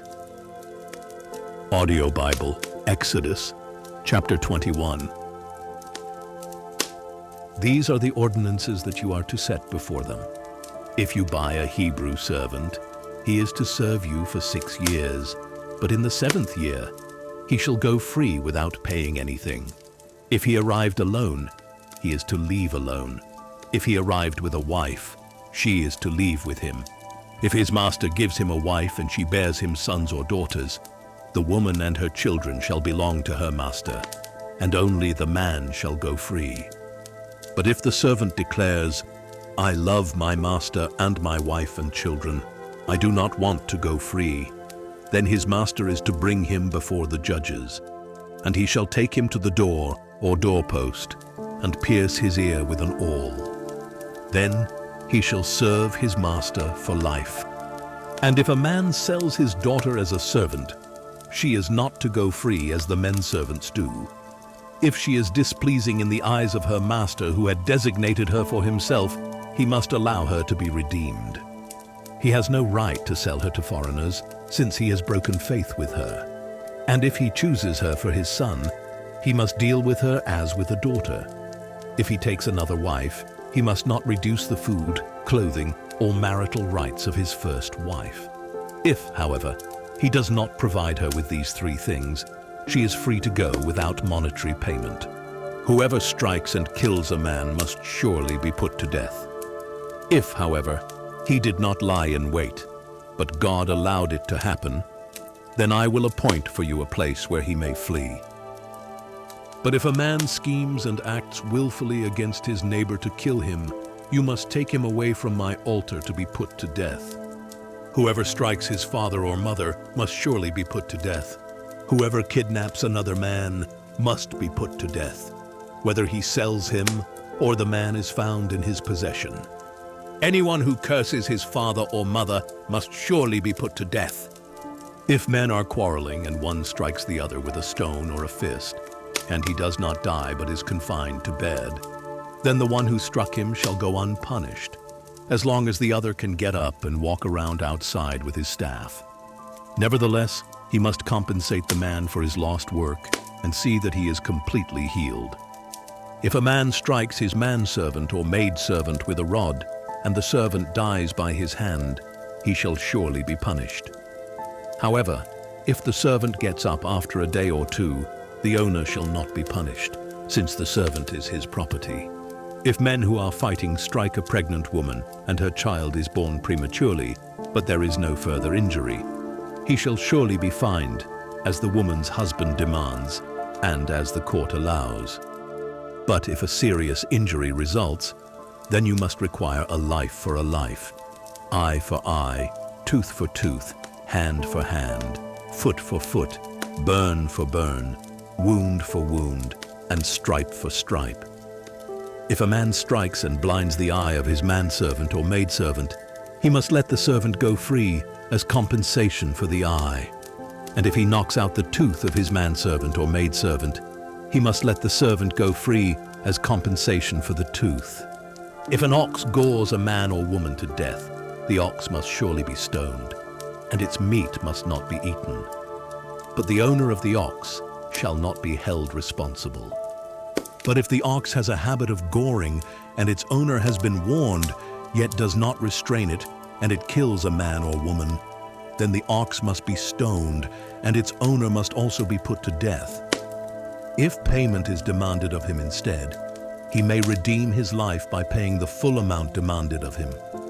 If the ox gores a son or a daughter, it shall be done to him according to the same rule. If the ox gores a manservant or maidservant, the owner must pay 30 shekels of silver to the master of that servant, and the ox must be stoned. If a man opens or digs a pit and fails to cover it, and an ox or a donkey falls into it, the owner of the pit shall make restitution. He must pay its owner, and the dead animal will be his. If a man's ox injures his neighbor's ox and it dies, they must sell the live one and divide the proceeds. They also must divide the dead animal. But if it was known that the ox had a habit of goring, yet its owner failed to restrain it, he shall pay full compensation, ox for ox, and the dead animal will be his. Itaidu One Audio Bible, Exodus, chapter 22. If a man steals an ox or a sheep and slaughters, or sells it, he must repay 5 oxen for an ox and 4 sheep for a sheep. If a thief is caught breaking in and is beaten to death, no one shall be guilty of bloodshed. But if it happens after sunrise, there is guilt for his bloodshed. A thief must make full restitution. If he has nothing, he himself shall be sold for his theft. If what was stolen is actually found alive in his possession, whether ox or donkey or sheep, he must pay back double. If a man grazes his livestock in a field or vineyard and allows them to stray so that they graze in someone else's field, he must make restitution from the best of his own field or vineyard. If a fire breaks out and spreads to thorn bushes so that it consumes stacked or standing grain or the whole field, the one who started the fire must make full restitution. If a man gives his neighbor money or goods for safekeeping, and they are stolen from the neighbor's house, the thief, if caught, must pay back double. If the thief is not found, the owner of the house must appear before the judges to determine whether he has taken his neighbor's property. In all cases of illegal possession of an ox, a donkey, a sheep, a garment, or any lost item that someone claims, "This is mine," both parties shall bring their cases before the judges. The one whom the judges find guilty must pay back double to his neighbor. If a man gives a donkey, an ox, a sheep, or any other animal to be cared for by his neighbor, but it dies or is injured or stolen while no one is watching, an oath before the Lord shall be made between the parties to determine whether or not the man has taken his neighbor's property. The owner must accept the oath and require no restitution. But if the animal was actually stolen from the neighbor, he must make restitution to the owner. If the animal was torn to pieces, he shall bring it as evidence. He need not make restitution for the torn carcass. If a man borrows an animal from his neighbor, and it is injured or dies while its owner is not present, he must make full restitution. If the owner was present, no restitution is required. If the animal was rented, the fee covers the loss. If a man seduces a virgin who is not pledged in marriage and sleeps with her, he must pay the full dowry for her to be his wife. If her father absolutely refuses to give her to him, the man still must pay an amount comparable to the bridal price of a virgin. You must not allow a sorceress to live. Whoever lies with an animal must surely be put to death. If anyone sacrifices to any god other than the Lord alone, he must be set apart for destruction. You must not exploit or oppress a foreign resident, for you yourselves were foreigners in the land of Egypt. You must not mistreat any widow or orphan. If you do mistreat them, and they cry out to me in distress, I will surely hear their cry. My anger will be kindled, and I will kill you with the sword. Then your wives will become widows, and your children will be fatherless. If you lend money to one of my people among you who is poor, you must not act as a creditor to him. You are not to charge him interest. If you take your neighbor's cloak as collateral, return it to him by sunset, because his cloak is the only covering he has for his body. What else will he sleep in? And if he cries out to me, I will hear, for I am compassionate. You must not blaspheme God or curse the ruler of your people. You must not hold back offerings from your granaries or vats. You are to give me the firstborn of your sons. You shall do likewise with your cattle and your sheep. Let them stay with their mothers for 7 days, but on the 8th day you are to give them to me. You are to be my holy people. You must not eat the meat of a mauled animal found in the field. You are to throw it to the dogs. Audio Bible, Exodus chapter 23. You shall not spread a false report. Do not join the wicked by being a malicious witness. You shall not follow the crowd in wrongdoing. When you testify in a lawsuit, do not pervert justice by siding with the crowd, and do not show favoritism to a poor man in his lawsuit. If you encounter your enemy's stray ox or donkey, you must return it to him. If you see the donkey of one who hates you fallen under its load, do not leave it there. You must help him with it. You shall not deny justice to the poor in their lawsuits. Stay far away from a false accusation. Do not kill the innocent or the just, for I will not acquit the guilty. Do not accept a bribe, for a bribe blinds those who see and twists the words of the righteous. Do not oppress a foreign resident, since you yourselves know how it feels to be foreigners, for you were foreigners in the land of Egypt. For 6 years you are to sow your land and gather its produce, but in the 7th year you must let it rest and lie fallow, so that the poor among your people may eat from the field, and the wild animals may consume what they leave. Do the same with your vineyard and olive grove. For 6 days you are to do your work, but on the 7th day you must cease, so that your ox and your donkey may rest, and the son of your maidservant may be refreshed, as well as the foreign resident. Pay close attention to everything I have said to you.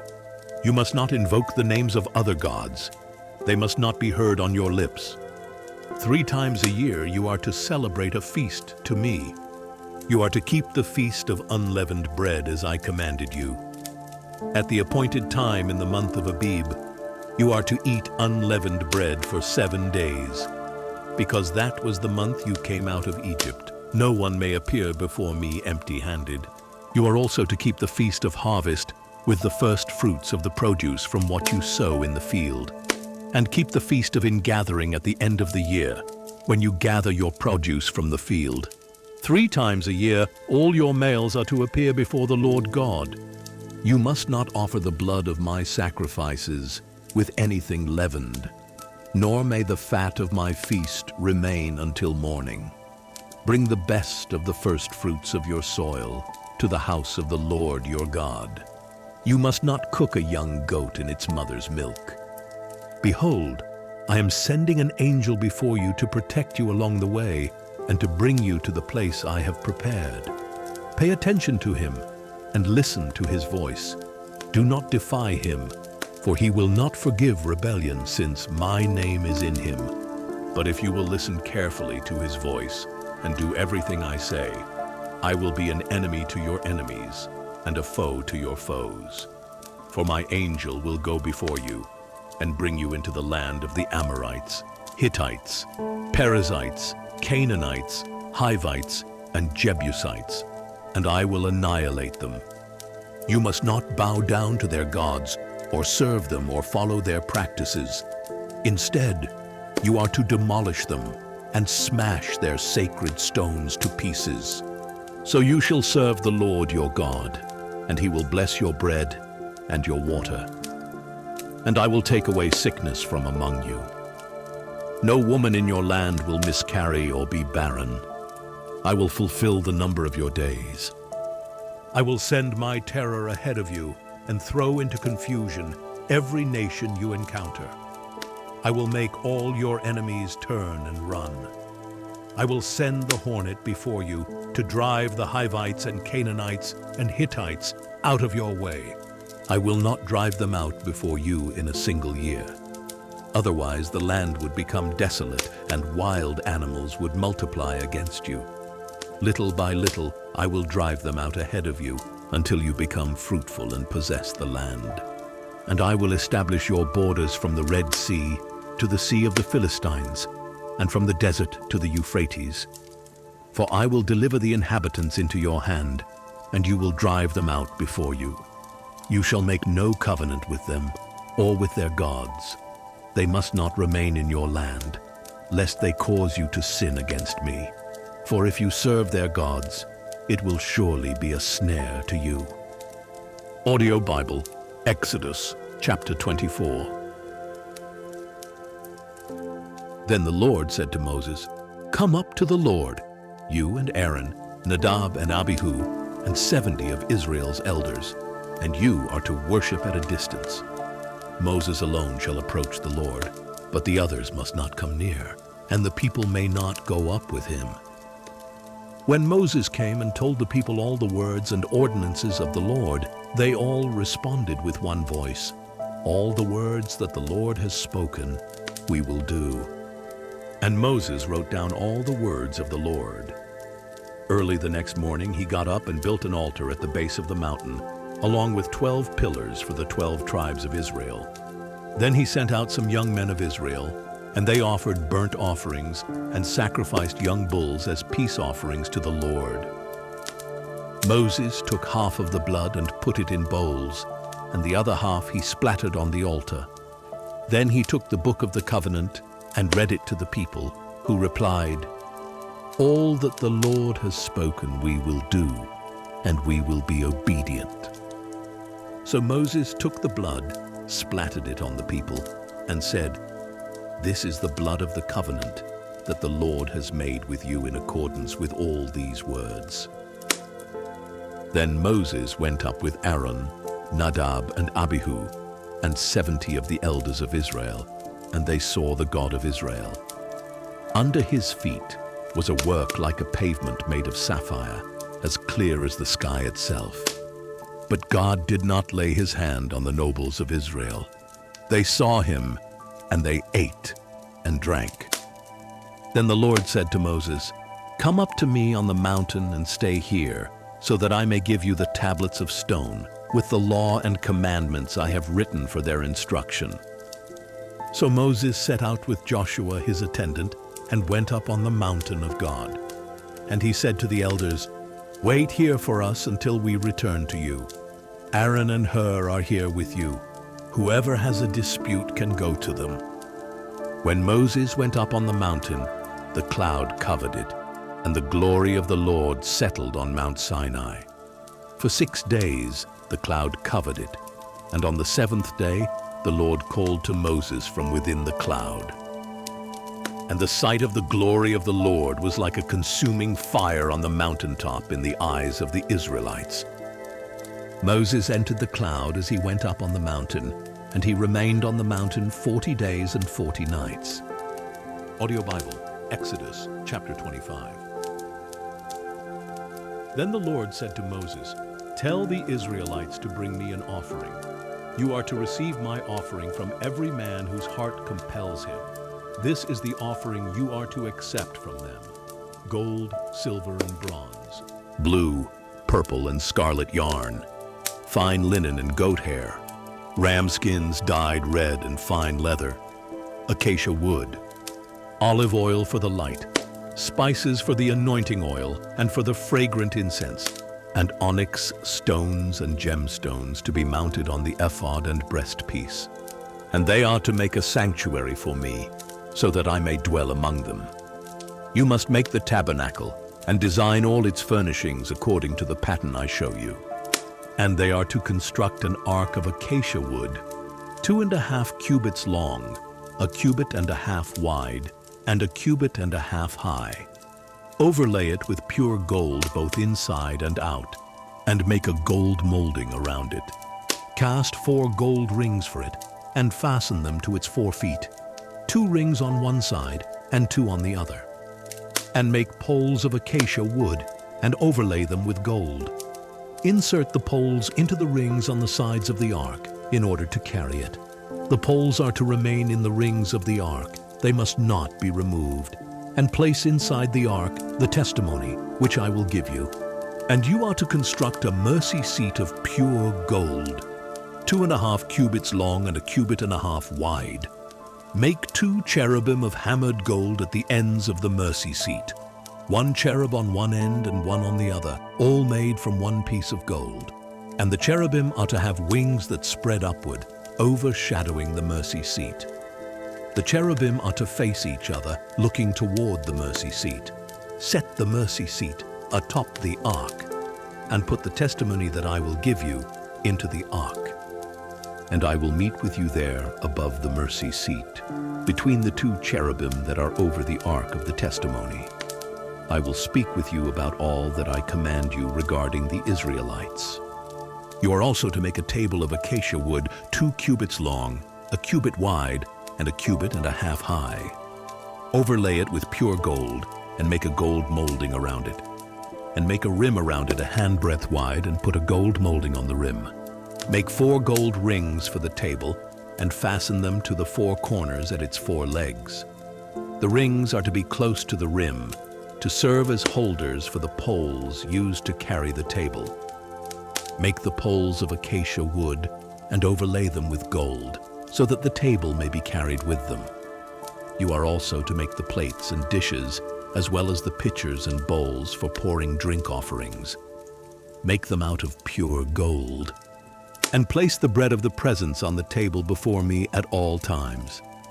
Then you are to make a lampstand of pure hammered gold. It shall be made of 1 piece, including its base and shaft, its cups and its buds and petals. 6 branches are to extend from the sides of the lampstand, 3 on one side and 3 on the other. There are to be 3 cups shaped like almond blossoms on the first branch, each with buds and petals, 3 on the next branch, and the same for all 6 branches that extend from the lampstand. And on the lampstand there shall be 4 cups, shaped like almond blossoms with buds and petals. For the 6 branches that extend from the lampstand, a bud must be under the first pair of branches, a bud under the second pair, and a bud under the third pair. The buds and branches are to be all of 1 piece with the lampstand, hammered out of pure gold. Make 7 lamps and set them up on the lampstand so that they illuminate the area in front of it. The wick trimmers and their trays must be of pure gold. The lampstand and all these utensils shall be made from a talent of pure gold. See to it that you make everything according to the pattern shown you on the mountain. Audio Bible, Exodus, chapter 26. You are to construct the tabernacle itself with 10 curtains of finely spun linen, each with blue, purple, and scarlet yarn, and cherubim skillfully worked into them. Each curtain shall be 28 cubits long and 4 cubits wide, all curtains the same size. 5 of the curtains are to be joined together, and the other 5 joined as well. Make loops of blue material on the edge of the end curtain in the first set, and do the same for the end curtain in the second set. Make 50 loops on one curtain and 50 loops on the end curtain of the second set, so that the loops line up opposite one another. Make 50 gold clasps as well, and join the curtains together with the clasps, so that the tabernacle will be a unit. You are to make curtains of goat hair for the tent over the tabernacle, 11 curtains in all. Each of the 11 curtains is to be the same size, 30 cubits long and 4 cubits wide. Join 5 of the curtains into one set and the other 6 into another. Then fold the 6th curtain over double at the front of the tent. Make 50 loops along the edge of the end curtain in the first set, and 50 loops along the edge of the corresponding curtain in the second set. Make 50 bronze clasps and put them through the loops to join the tent together as a unit. As for the overlap that remains of the tent curtains, the half curtain that is left over shall hang down over the back of the tabernacle, and the tent curtains will be a cubit longer on either side, and the excess will hang over the sides of the tabernacle to cover it. Also make a covering for the tent out of ram skins dyed red, and over that a covering of fine leather. You are to construct upright frames of acacia wood for the tabernacle. Each frame is to be 10 cubits long and a cubit and a half wide. 2 tenons must be connected to each other for each frame. Make all the frames of the tabernacle in this way. Construct 20 frames for the south side of the tabernacle, with 40 silver bases under the 20 frames, 2 bases for each frame, 1 under each tenon. For the second side of the tabernacle, the north side, make 20 frames and 40 silver bases, 2 bases under each frame. Make 6 frames for the rear of the tabernacle, the west side, and 2 frames for the 2 back corners of the tabernacle, coupled together from bottom to top and fitted into a single ring. These will serve as the 2 corners, so there are to be 8 frames and 16 silver bases, 2 under each frame. You are also to make 5 crossbars of acacia wood for the frames on one side of the tabernacle, 5 for those on the other side, and 5 for those on the rear side of the tabernacle to the west. The central crossbar in the middle of the frames shall extend from one end to the other. Overlay the frames with gold and make gold rings to hold the crossbars. Also overlay the crossbars with gold. So you are to set up the tabernacle according to the pattern shown you on the mountain. Make a veil of blue, purple, and scarlet yarn and finely spun linen with cherubim skillfully worked into it. Hang it with gold hooks on 4 posts of acacia wood, overlaid with gold and standing on 4 silver bases. And hang the veil from the clasps and place the ark of the testimony behind the veil. So the veil will separate the holy place from the most holy place. Put the mercy seat on the ark of the testimony in the most holy place. And place the table outside the veil on the north side of the tabernacle, and put the lampstand opposite the table on the south side. For the entrance to the tent, you are to make a curtain embroidered with blue, purple, and scarlet yarn and finely spun linen. Make 5 posts of acacia wood for the curtain, overlay them with gold hooks, and cast 5 bronze bases for them. Isar. Audio Bible, Exodus, chapter 27. You are to build an altar of acacia wood. The altar must be square, 5 cubits long, 5 cubits wide, and 3 cubits high. Make a horn on each of its 4 corners, so that the horns are of one piece, and overlay it with bronze. Make all its utensils of bronze, its pots for removing ashes, its shovels, its sprinkling bowls, its meat forks, and its fire pans. Construct for it a grate of bronze mesh, and make a bronze ring at each of the 4 corners of the mesh. Set the grate beneath the ledge of the altar, so that the mesh comes halfway up the altar. Additionally, make poles of acacia wood for the altar, and overlay them with bronze. The poles are to be inserted into the rings, so that the poles are on 2 sides of the altar when it is carried. Construct the altar with boards, so that it is hollow. It is to be made just as you were shown on the mountain. You are also to make a courtyard for the tabernacle. On the south side of the courtyard, make curtains of finely spun linen, 100 cubits long on one side, with 20 posts and 20 bronze bases, and silver hooks and bands on the posts.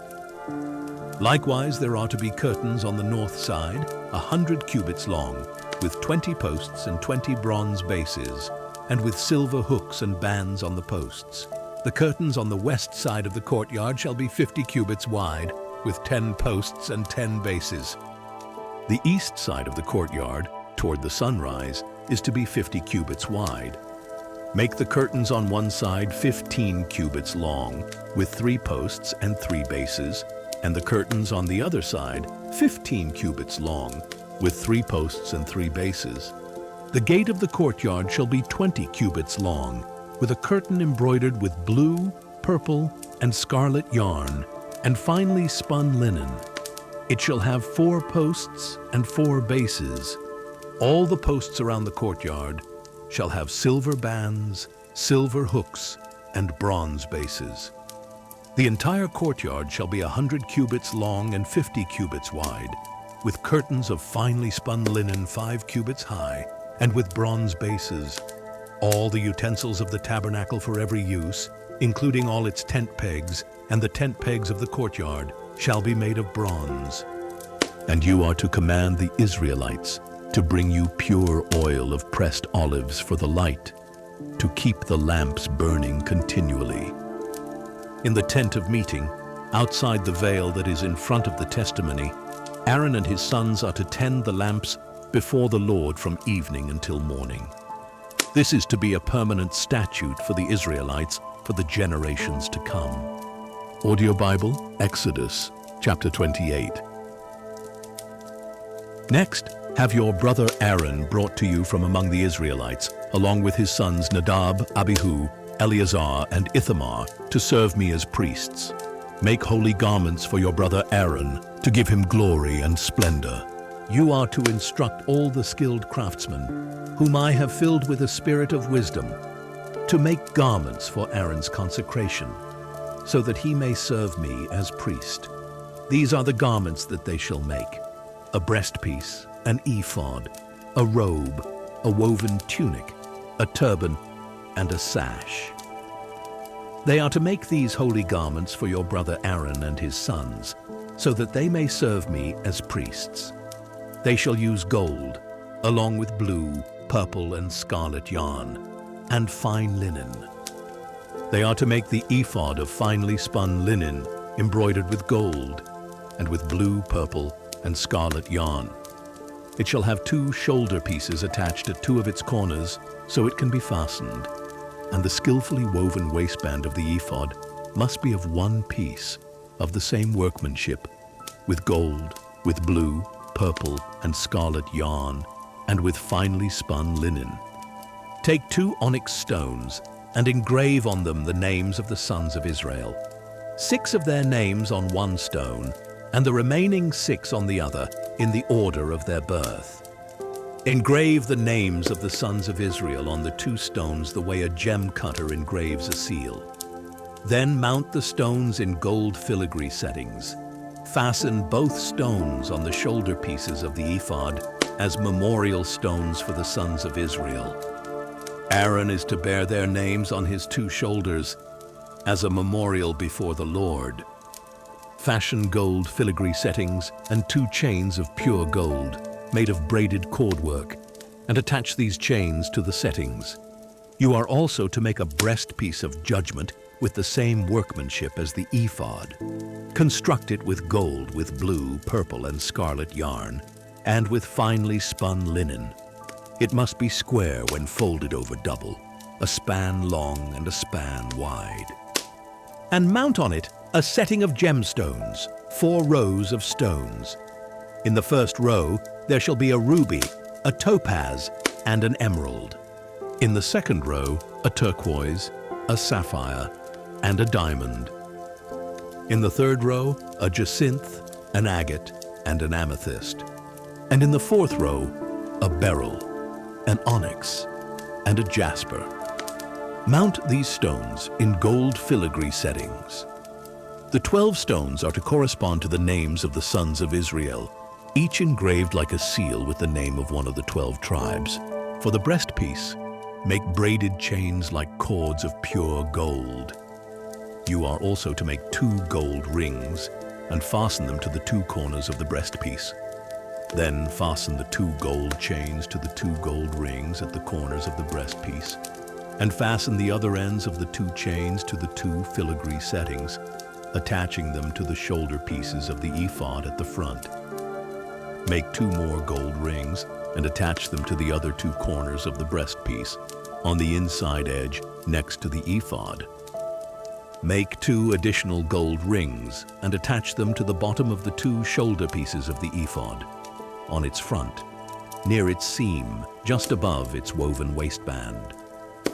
The rings of the breastpiece shall be tied to the rings of the ephod with a cord of blue yarn, so that the breastpiece is above the waistband of the ephod and does not swing out from the ephod.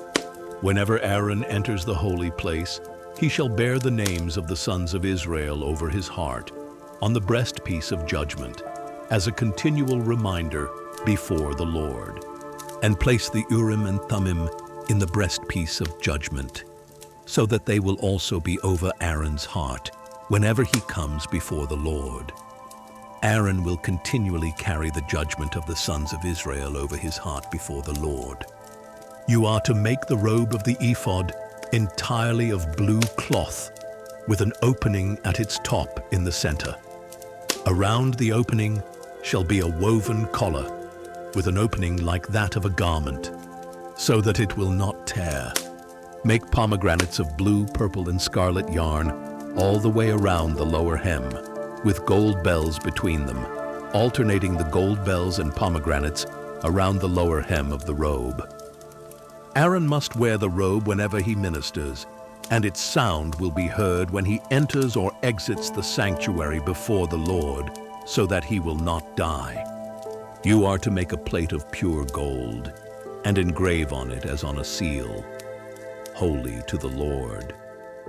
Fasten to it a blue cord to mount it on the turban. It shall be on the front of the turban, and it will be worn on Aaron's forehead, so that he may bear the iniquity of the holy things that the sons of Israel consecrate with regard to all their holy gifts. It shall always be on his forehead, so that they may be acceptable before the Lord. You are to weave the tunic with fine linen, make the turban of fine linen, and fashion an embroidered sash. Make tunics, sashes, and headbands for Aaron's sons, to give them glory and splendor. After you put these garments on your brother Aaron and his sons, anoint them, ordain them, and consecrate them, so that they may serve me as priests.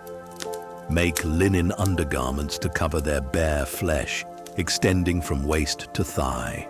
Aaron and his sons must wear them whenever they enter the tent of meeting or approach the altar to minister in the holy place, so that they will not incur guilt and die. This is to be a permanent statute for Aaron and his descendants. Do. Audio Bible, Exodus, chapter 29. Now this is what you are to do to consecrate Aaron and his sons to serve me as priests. Take a young bull and 2 rams without blemish, along with unleavened bread, unleavened cakes mixed with oil, and unleavened wafers anointed with oil. Make them out of fine wheat flour, put them in a basket, and present them in the basket, along with the bull and the 2 rams. Then present Aaron and his sons at the entrance to the tent of meeting and wash them with water. Take the garments and clothe Aaron with the tunic, the robe of the ephod itself, and the breastplate. Fasten the ephod on him with its woven waistband. Put the turban on his head and attach the holy diadem to the turban. Then take the anointing oil and anoint him by pouring it on his head. Present his sons as well and clothe them with tunics. Wrap the sashes around Aaron and his sons and tie headbands on them. The priesthood shall be theirs by a permanent statute. In this way, you are to ordain Aaron and his sons. You are to present the bull at the front of the tent of meeting, and Aaron and his sons are to lay their hands on its head, and you shall slaughter the bull before the Lord at the entrance to the tent of meeting. Take some of the blood of the bull and put it on the horns of the altar with your finger. Then pour out the rest of the blood at the base of the altar. Take all the fat that covers the entrails and the lobe of the liver, and both kidneys with the fat on them, and burn them on the altar. But burn the flesh of the bull and its hide and dung outside the camp. It is a sin offering. Take one of the rams, and Aaron and his sons shall lay their hands on its head. You are to slaughter the ram, take its blood, and splatter it on all sides of the altar. Cut the ram into pieces, wash the entrails and legs, and place them with its head and other pieces. Then burn the entire ram on the altar. It is a burnt offering to the Lord, a pleasing aroma, a food offering to the Lord. Take the second ram, and Aaron and his sons are to lay their hands on its head. Slaughter the ram, take some of its blood, and put it on the right earlobes of Aaron and his sons, on the thumbs of their right hands, and on the big toes of their right feet.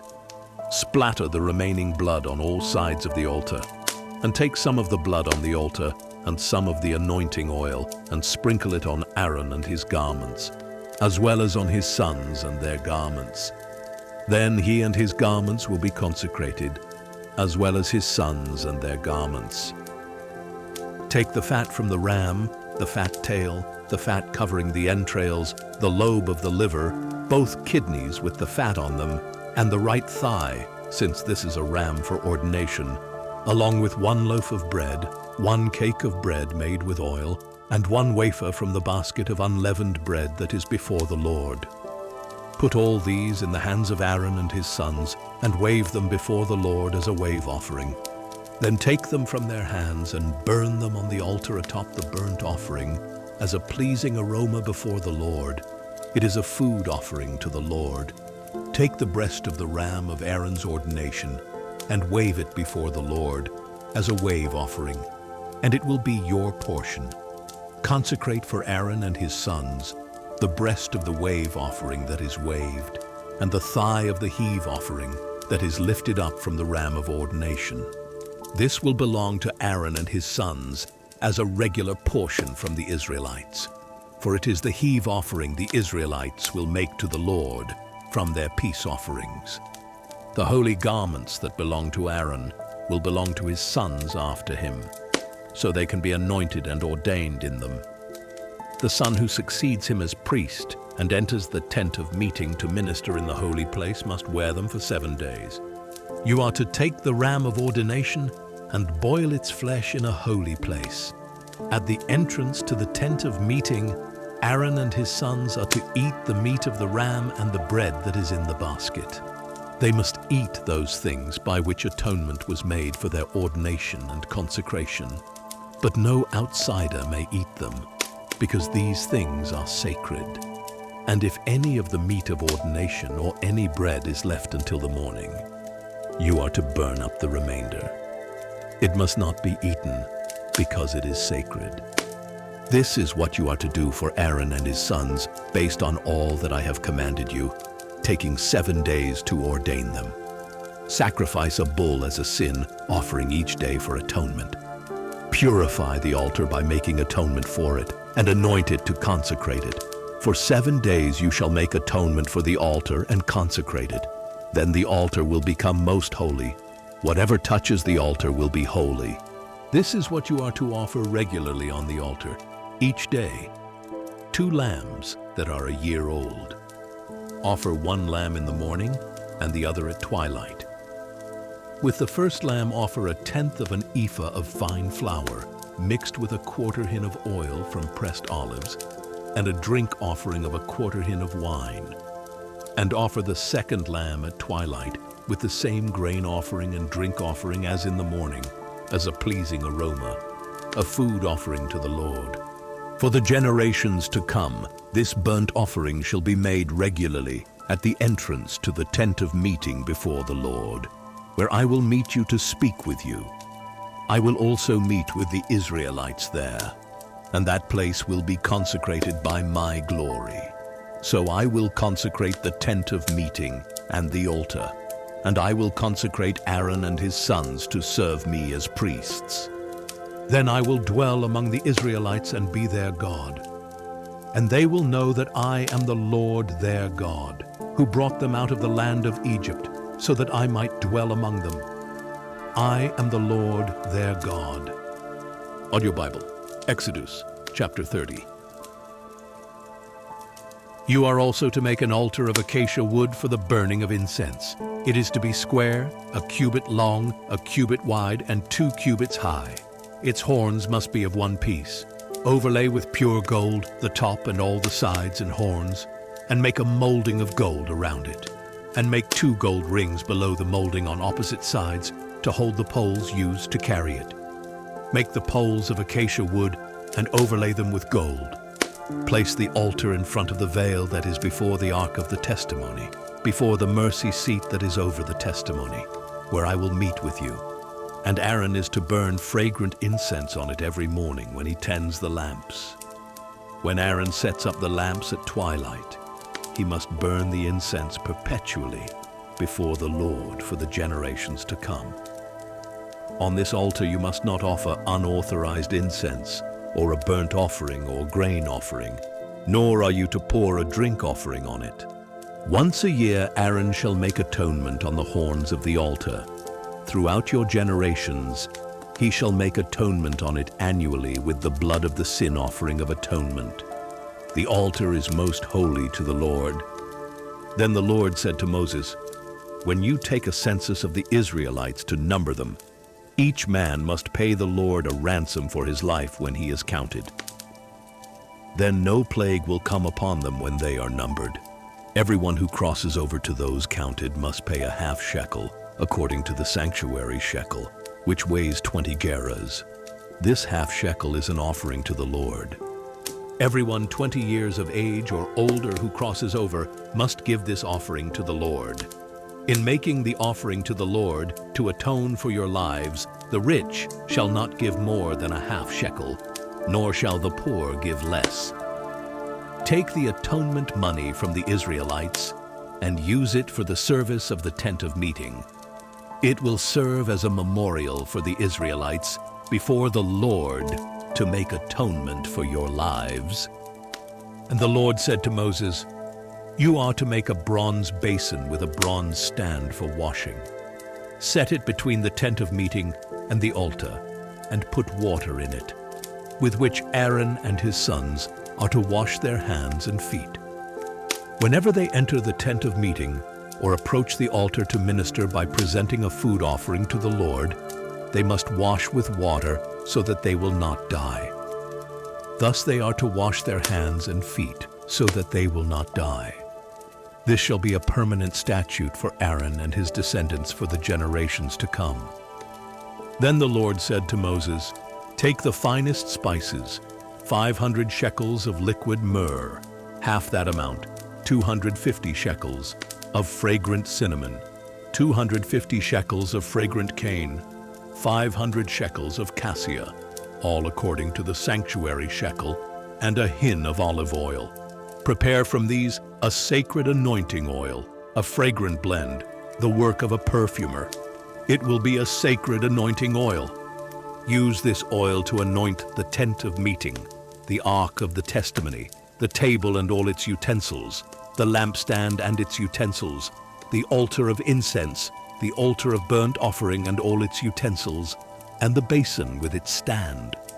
You are to consecrate them so that they will be most holy. Whatever touches them shall be holy. Anoint Aaron and his sons, and consecrate them to serve me as priests. And you are to tell the Israelites, this will be my sacred anointing oil for the generations to come. It must not be used to anoint an ordinary man, and you must not make anything like it with the same formula. It is holy, and it must be holy to you. Anyone who mixes perfume like it or puts it on an outsider shall be cut off from his people. The Lord also said to Moses, take fragrant spices, gum resin, onycha, galbanum, and pure frankincense, in equal measures, and make a fragrant blend of incense, the work of a perfumer, seasoned with salt, pure and holy. Grind some of it into fine powder and place it in front of the testimony in the tent of meeting, where I will meet with you. It shall be most holy to you. You are never to use this formula to make incense for yourselves. You shall regard it as holy to the Lord. Anyone who makes something like it to enjoy its fragrance shall be cut off from his people. Balm. Audio Bible, Exodus, chapter 31.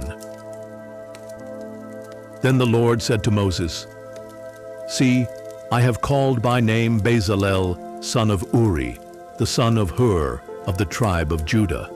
And I have filled him with the Spirit of God, with skill, ability, and knowledge in all kinds of craftsmanship, to design artistic works in gold, silver, and bronze, to cut gemstones for settings, and to carve wood, so that he may be a master of every craft. Moreover, I have selected Oholiab son of Ahisamach, of the tribe of Dan, as his assistant. I have also given skill to all the craftsmen, that they may fashion all that I have commanded you, the tent of meeting, the ark of the testimony, and the mercy seat upon it, and all the other furnishings of the tent, the table with its utensils, the pure gold lampstand with all its utensils, the altar of incense, the altar of burnt offering with all its utensils, and the basin with its stand, as well as the woven garments, both the holy garments for Aaron the priest and the garments for his sons to serve as priests, in addition to the anointing oil and fragrant incense for the holy place. They are to make them according to all that I have commanded you. And the Lord said to Moses, tell the Israelites, surely you must keep my Sabbaths, for this will be a sign between me and you for the generations to come, so that you may know that I am the Lord who sanctifies you. Keep the Sabbath, for it is holy to you. Anyone who profanes it must surely be put to death. Whoever does any work on that day must be cut off from among his people. For 6 days work may be done, but the seventh day is a Sabbath of complete rest, holy to the Lord. Whoever does any work on the Sabbath day must surely be put to death. The Israelites must keep the Sabbath, celebrating it as a permanent covenant for the generations to come. It is a sign between me and the Israelites forever. For in 6 days the Lord made the heavens and the earth. But on the seventh day he rested and was refreshed. When the Lord had finished speaking with Moses on Mount Sinai, he gave him the 2 tablets of the testimony, tablets of stone inscribed by the finger of God. Or, Audio Bible, Exodus, chapter 32. Now when the people saw that Moses was delayed in coming down from the mountain, they gathered around Aaron and said, come, make us gods who will go before us. As for this Moses who brought us up out of the land of Egypt, we do not know what has happened to him. So Aaron told them, take off the gold earrings that are on your wives and sons and daughters, and bring them to me. Then all the people took off their gold earrings and brought them to Aaron. He took the gold from their hands, and with an engraving tool, he fashioned it into a molten calf. And they said, these, O Israel, are your gods, who brought you up out of the land of Egypt. When Aaron saw this, he built an altar before the calf and proclaimed, Tomorrow shall be a feast to the Lord." So the next day they arose, offered burnt offerings, and presented peace offerings. And the people sat down to eat and drink and got up to indulge in revelry. Then the Lord said to Moses, "Go down at once, for your people, whom you brought up out of the land of Egypt, have corrupted themselves. How quickly they have turned aside from the way that I commanded them. They have made for themselves a molten calf and have bowed down to it. They have sacrificed to it and said, 'These, O Israel, are your gods, who brought you up out of the land of Egypt.'" The Lord also said to Moses, "I have seen this people, and they are indeed a stiff-necked people. Now leave me alone, so that my anger may burn against them and consume them. Then I will make you into a great nation." But Moses sought the favor of the Lord his God, saying, "O Lord, why does your anger burn against your people, whom you brought out of the land of Egypt with great power and a mighty hand? Why should the Egyptians declare, 'He brought them out with evil intent, to kill them in the mountains and wipe them from the face of the earth'? Turn from your fierce anger and relent from doing harm to your people.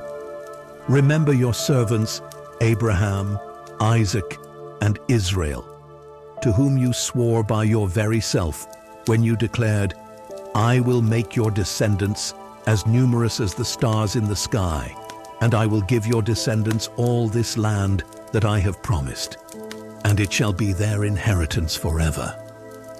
So the Lord relented from the calamity he had threatened to bring on his people. Then Moses turned and went down the mountain with the 2 tablets of the testimony in his hands. They were inscribed on both sides, front and back. The tablets were the work of God, and the writing was the writing of God, engraved on the tablets. When Joshua heard the sound of the people shouting, he said to Moses, "The sound of war is in the camp." But Moses replied, "It is neither the cry of victory nor the cry of defeat. I hear the sound of singing." As Moses approached the camp and saw the calf and the dancing, he burned with anger and threw the tablets out of his hands, shattering them at the base of the mountain. Then he took the calf they had made, burned it in the fire, ground it to powder, and scattered the powder over the face of the water.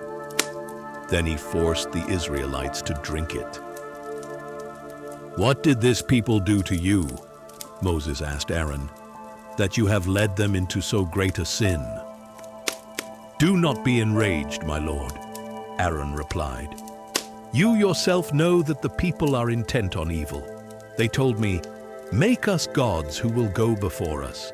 As for this Moses who brought us up out of the land of Egypt, we do not know what has happened to him." So I said to them, "Whoever has gold, let him take it off." And they gave it to me. And when I threw it into the fire, out came this calf.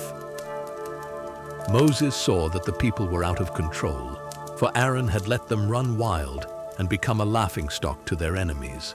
So Moses stood at the entrance to the camp and said, "Whoever is for the Lord, come to me." And all the Levites gathered around him. He told them, "This is what the Lord, the God of Israel, says. Each of you men is to fasten his sword to his side, go back and forth through the camp from gate to gate, and slay his brother, his friend, and his neighbor." The Levites did as Moses commanded, and that day about 3,000 of the people fell dead. Afterward, Moses said, "Today you have been ordained for service to the Lord, since each man went against his son and his brother.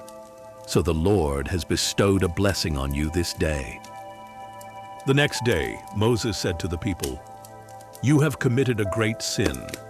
Now I will go up to the Lord. Perhaps I can make atonement for your sin." So Moses returned to the Lord and said, "Oh, what a great sin these people have committed. They have made gods of gold for themselves. Yet now, if you would only forgive their sin. But if not, Please blot me out of the book that you have written." The Lord replied to Moses, "Whoever has sinned against me, I will blot out of my book. Now go, lead the people to the place I described. Behold, my angel shall go before you, but on the day I settle accounts, I will punish them for their sin." And the Lord sent a plague on the people because of what they had done with the calf that Aaron had made. B1 Audio Bible, Exodus chapter 33.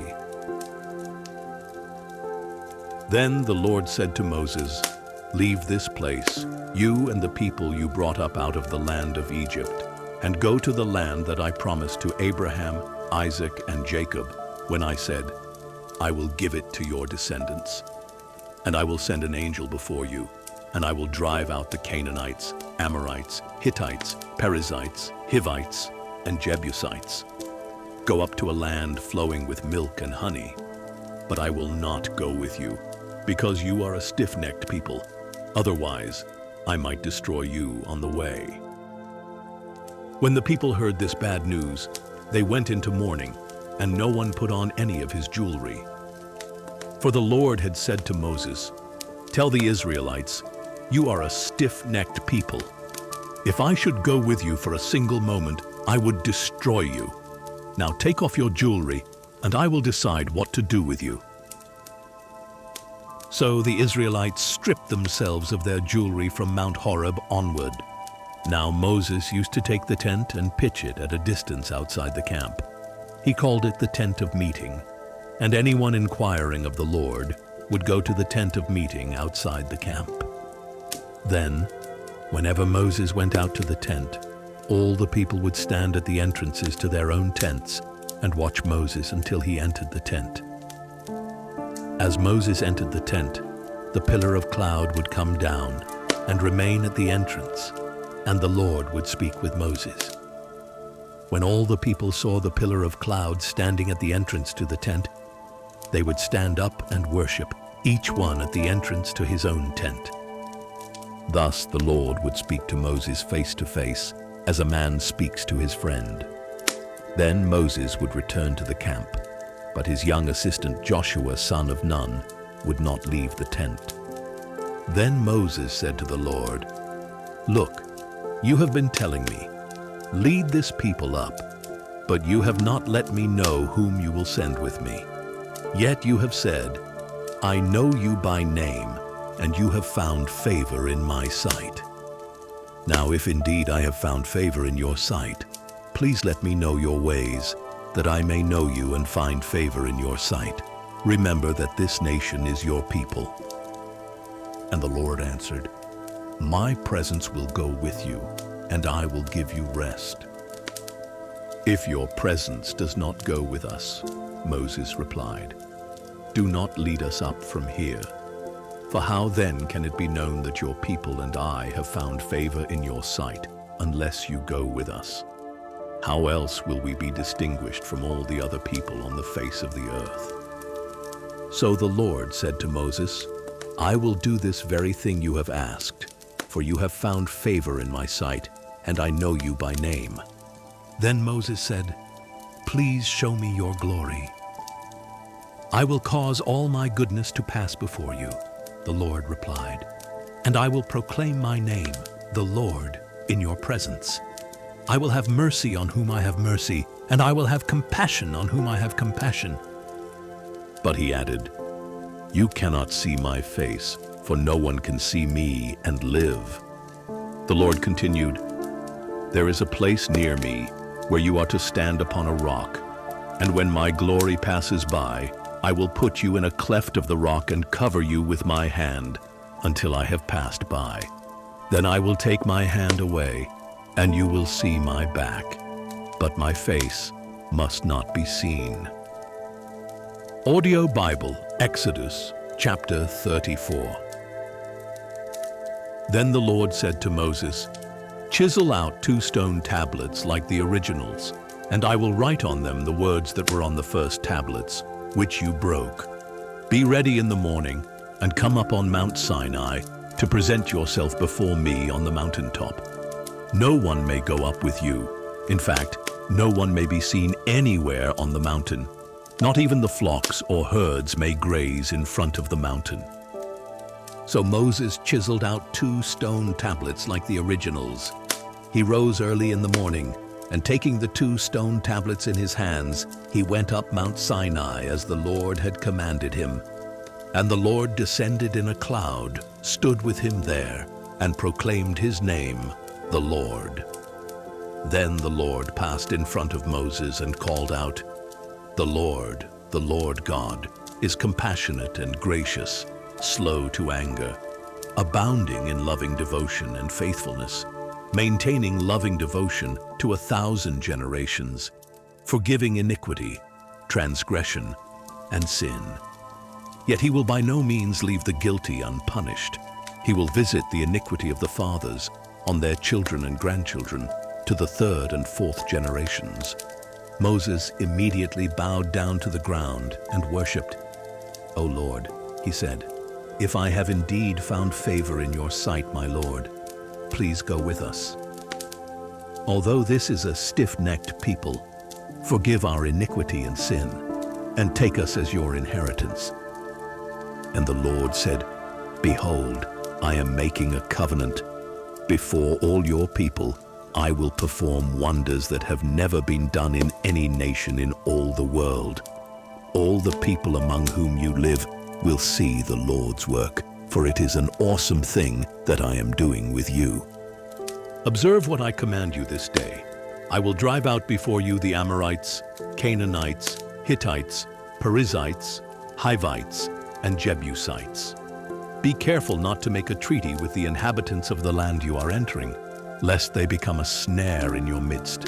Rather, you must tear down their altars, smash their sacred stones, and chop down their Asherah poles. For you must not worship any other god, for the Lord, whose name is jealous, is a jealous God. Do not make a covenant with the inhabitants of the land, for when they prostitute themselves to their gods and sacrifice to them, they will invite you, and you will eat their sacrifices. And when you take some of their daughters as brides for your sons, their daughters will prostitute themselves to their gods, and cause your sons to do the same. You shall make no molten gods for yourselves. You are to keep the Feast of Unleavened Bread.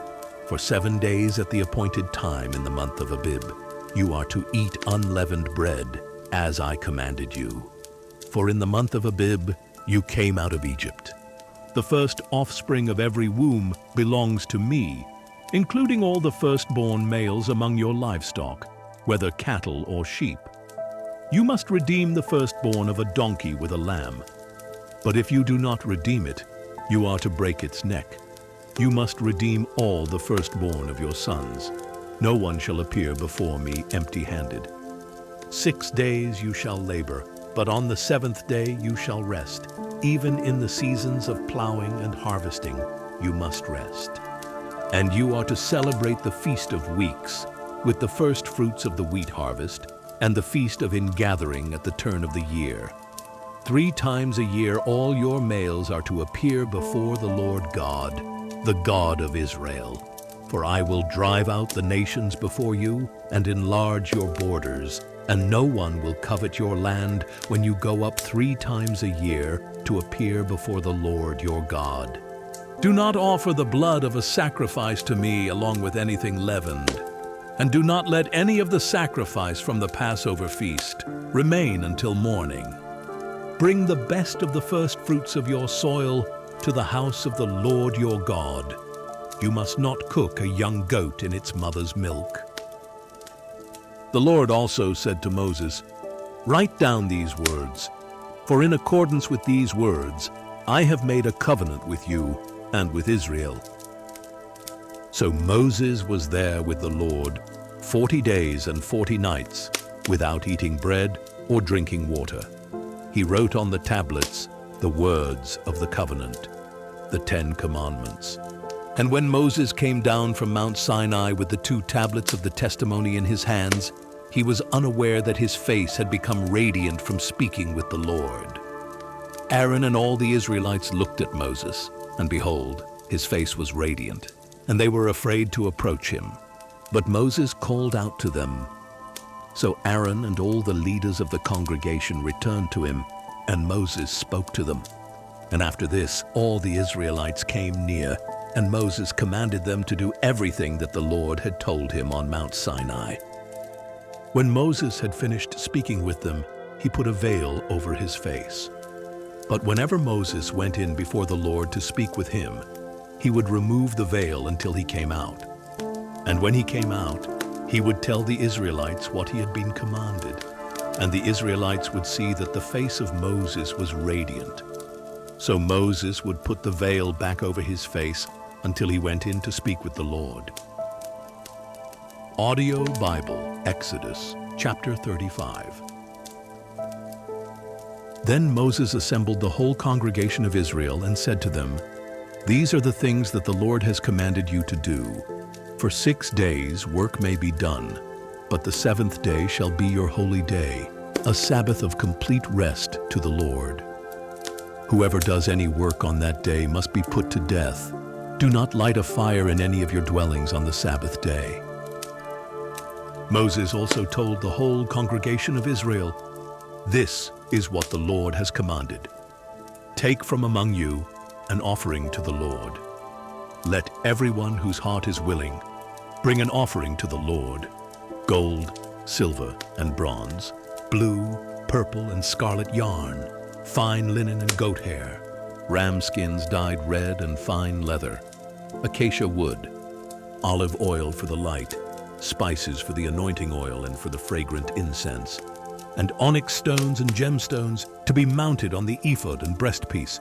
Let every skilled craftsman among you come and make everything that the Lord has commanded: the tabernacle with its tent and covering, its clasps and frames, its crossbars, posts and bases, the ark with its poles and mercy seat, and the veil to shield it, the table with its poles, all its utensils, and the bread of the presence, the lampstand for light with its accessories and lamps and oil for the light, the altar of incense with its poles, the anointing oil and fragrant incense, the curtain for the doorway at the entrance to the tabernacle, the altar of burnt offering with its bronze grate, its poles, and all its utensils, the basin with its stand, the curtains of the courtyard with its posts and bases, and the curtain for the gate of the courtyard, the tent pegs for the tabernacle and for the courtyard, along with their ropes, and the woven garments for ministering in the holy place, both the holy garments for Aaron the priest and the garments for his sons to serve as priests. Then the whole congregation of Israel withdrew from the presence of Moses. And everyone whose heart stirred him and whose spirit prompted him came and brought an offering to the Lord for the work on the tent of meeting, for all its services, and for the holy garments. So all who had willing hearts, both men and women, came and brought brooches and earrings, rings and necklaces, and all kinds of gold jewelry. And they all presented their gold as a wave offering to the Lord. Everyone who had blue, purple, or scarlet yarn, or fine linen, goat hair, ram skins dyed red, or articles of fine leather brought them. And all who could present an offering of silver or bronze brought it as a contribution to the Lord. Also, everyone who had acacia wood for any part of the service brought it. Every skilled woman spun with her hands and brought what she had spun: blue, purple, or scarlet yarn, or fine linen. And all the skilled women whose hearts were stirred spun the goat hair. The leaders brought onyx stones and gemstones to mount on the ephod and breastpiece, as well as spices and olive oil for the light, for the anointing oil, and for the fragrant incense. So all the men and women of the Israelites, whose hearts prompted them, brought a free will offering to the Lord for all the work that the Lord through Moses had commanded them to do. Then Moses said to the Israelites, "See, the Lord has called by name Bezalel, son of Uri, the son of Hur, of the tribe of Judah, and he has filled him with the Spirit of God, with skill, ability, and knowledge in all kinds of craftsmanship, to design artistic works in gold, silver, and bronze, to cut gemstones for settings, and to carve wood, so that he may be a master of every artistic craft. And the Lord has given both him and Oholiab son of Ahisamach, of the tribe of Dan, the ability to teach others. He has filled them with skill to do all kinds of work as engravers, designers, embroiderers in blue, purple and scarlet yarn and fine linen, and as weavers, as artistic designers of every kind of craft. On Audio Bible, Exodus, chapter 36. So Bezalel, Oholiab, and every skilled person are to carry out everything commanded by the Lord, who has given them skill and ability to know how to perform all the work of constructing the sanctuary.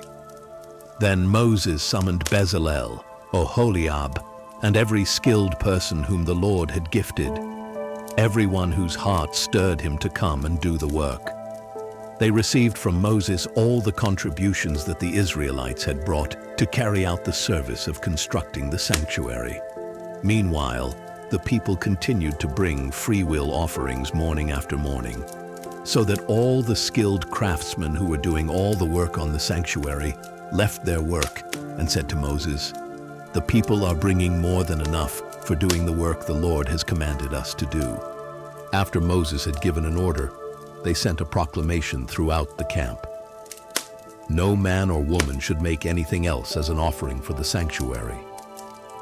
So the people were restrained from bringing more, since what they already had was more than enough to perform all the work. All the skilled craftsmen among the workmen made the 10 curtains for the tabernacle. They were made of finely spun linen, as well as blue, purple, and scarlet yarn, with cherubim skillfully worked into them. Each curtain was 28 cubits long and 4 cubits wide. All the curtains were the same size, and he joined 5 of the curtains together, and the other 5 he joined as well. He made loops of blue material on the edge of the end curtain in the first set, and also on the end curtain in the second set. He made 50 loops on one curtain, and 50 loops on the end curtain of the second set, so that the loops lined up opposite one another. He also made 50 gold clasps to join the curtains together, so that the tabernacle was a unit. He then made curtains of goat hair for the tent over the tabernacle, 11 curtains in all. Each of the 11 curtains was the same size, 30 cubits long and 4 cubits wide. He joined 5 of the curtains into one set, and the other 6 into another. He made 50 loops along the edge of the end curtain in the first set, and 50 loops along the edge of the corresponding curtain in the second set. He also made 50 bronze clasps to join the tent together as a unit. Additionally, he made for the tent a covering of ram skins dyed red, and over that a covering of fine leather. Next, he constructed upright frames of acacia wood for the tabernacle. Each frame was 10 cubits long and a cubit and a half wide. 2 tenons were connected to each other for each frame. He made all the frames of the tabernacle in this way. He constructed 20 frames for the south side of the tabernacle, with 40 silver bases to put under the 20 frames, 2 bases for each frame, 1 under each tenon. For the second side of the tabernacle, the north side, he made 20 frames and 40 silver bases, 2 bases under each frame. He made 6 frames for the rear of the tabernacle, the west side, and 2 frames for the 2 back corners of the tabernacle, coupled together from bottom to top and fitted into a single ring. He made both corners in this way. So there were 8 frames and 16 silver bases, 2 under each frame. He also made 5 crossbars of acacia wood for the frames on one side of the tabernacle, 5 for those on the other side, and 5 for those on the rear side of the tabernacle to the west. He made the central crossbar to run through the center of the frames from one end to the other, and he overlaid the frames with gold and made gold rings to hold the crossbars. He also overlaid the crossbars with gold. Next, he made the veil of blue, purple, and scarlet yarn, and finely spun linen, with cherubim skillfully worked into it. He also made 4 posts of acacia wood for it, and overlaid them with gold, along with gold hooks, and he cast 4 silver bases for the posts. For the entrance to the tent, he made a curtain embroidered with blue, purple, and scarlet yarn and finely spun linen, together with 5 posts and their hooks. He overlaid the tops of the posts and their bands with gold, and their 5 bases were bronze. Audio Bible, Exodus, chapter 37. Bezalel went on to construct the ark of acacia wood, 2.5 cubits long, 1.5 cubits wide, and 1.5 cubits high. He overlaid it with pure gold, both inside and out, and made a gold molding around it. And he cast 4 gold rings for its 4 feet, 2 rings on one side and 2 on the other. Then he made poles of acacia wood and overlaid them with gold. He inserted the poles into the rings on the sides of the ark in order to carry it. He constructed a mercy seat of pure gold, 2.5 cubits long and 1.5 cubits wide. He made 2 cherubim of hammered gold at the ends of the mercy seat, 1 cherub on one end and 1 on the other, all made from 1 piece of gold. And the cherubim had wings that spread upward, overshadowing the mercy seat. The cherubim faced each other, looking toward the mercy seat. He also made the table of acacia wood, 2 cubits long, 1 cubit wide, and 1.5 cubits high. He overlaid it with pure gold, and made a gold molding around it. And he made a rim around it 1 handbreadth wide, and put a gold molding on the rim. He cast 4 gold rings for the table, and fastened them to the 4 corners at its 4 legs. The rings were placed close to the rim to serve as holders for the poles used to carry the table. He made the poles of acacia wood for carrying the table and overlaid them with gold. He also made the utensils for the table out of pure gold, its plates and dishes, as well as its bowls and pitchers for pouring drink offerings. Then he made the lampstand out of pure hammered gold, all of 1 piece, its base and shaft, its cups, and its buds and petals. 6 branches extended from the sides, 3 on one side and 3 on the other. There were 3 cups shaped like almond blossoms on the first branch, each with buds and petals, 3 on the next branch, and the same for all 6 branches that extended from the lampstand. And on the lampstand were 4 cups shaped like almond blossoms, with buds and petals. A bud was under the first pair of branches that extended from the lampstand, a bud under the second pair, and a bud under the third pair. The buds and branches were all of 1 piece with the lampstand, hammered out of pure gold. He also made its 7 lamps, its wick trimmers, and trays of pure gold. He made the lampstand and all its utensils from a talent of pure gold. He made the altar of incense out of acacia wood. It was square, 1 cubit long, 1 cubit wide, and 2 cubits high. Its horns were of 1 piece. And he overlaid with pure gold the top and all the sides and horns. Then he made a molding of gold around it. He made 2 gold rings below the molding on opposite sides to hold the poles used to carry it. And he made the poles of acacia wood and overlaid them with gold. He also made the sacred anointing oil and the pure, fragrant incense, the work of a perfumer. Audio Bible, Exodus, chapter 38. Bezalel constructed the altar of burnt offering from acacia wood. It was square, 5 cubits long, 5 cubits wide, and 3 cubits high. He made a horn at each of its 4 corners, so that the horns and altar were of 1 piece. And he overlaid the altar with bronze. He made all the altar's utensils of bronze, its pots, shovels, sprinkling bowls, meat forks, and fire pans. He made a grate of bronze mesh for the altar under its ledge, halfway up from the bottom. At the 4 corners of the bronze grate, he cast 4 rings as holders for the poles. And he made the poles of acacia wood and overlaid them with bronze. Then he inserted the poles into the rings on the sides of the altar for carrying it. He made the altar with boards so that it was hollow. Next, he made the bronze basin and its stand from the mirrors of the women who served at the entrance to the tent of meeting. Then he constructed the courtyard. The south side of the courtyard was 100 cubits long and had curtains of finely spun linen with 20 posts and 20 bronze bases, and with silver hooks and bands on the posts.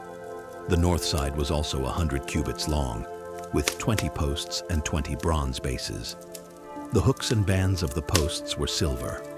The west side was 50 cubits long and had curtains, with 10 posts and 10 bases. The hooks and bands of the posts were silver. And the east side, toward the sunrise, was also 50 cubits long. The curtains on one side of the entrance were 15 cubits long, with 3 posts and 3 bases.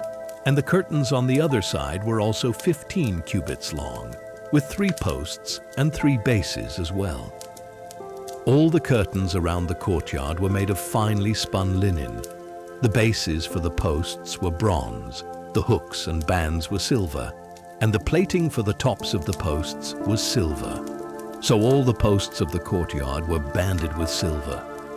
The curtain for the entrance to the courtyard was embroidered with blue, purple, and scarlet yarn, and finely spun linen. It was 20 cubits long and, like the curtains of the courtyard, 5 cubits high, with 4 posts and 4 bronze bases. Their hooks were silver, as well as the bands and the plating of their tops. All the tent pegs for the tabernacle and for the surrounding courtyard were bronze. This is the inventory for the tabernacle of the testimony, as recorded at Moses' command by the Levites under the direction of Ithamar, son of Aaron the priest.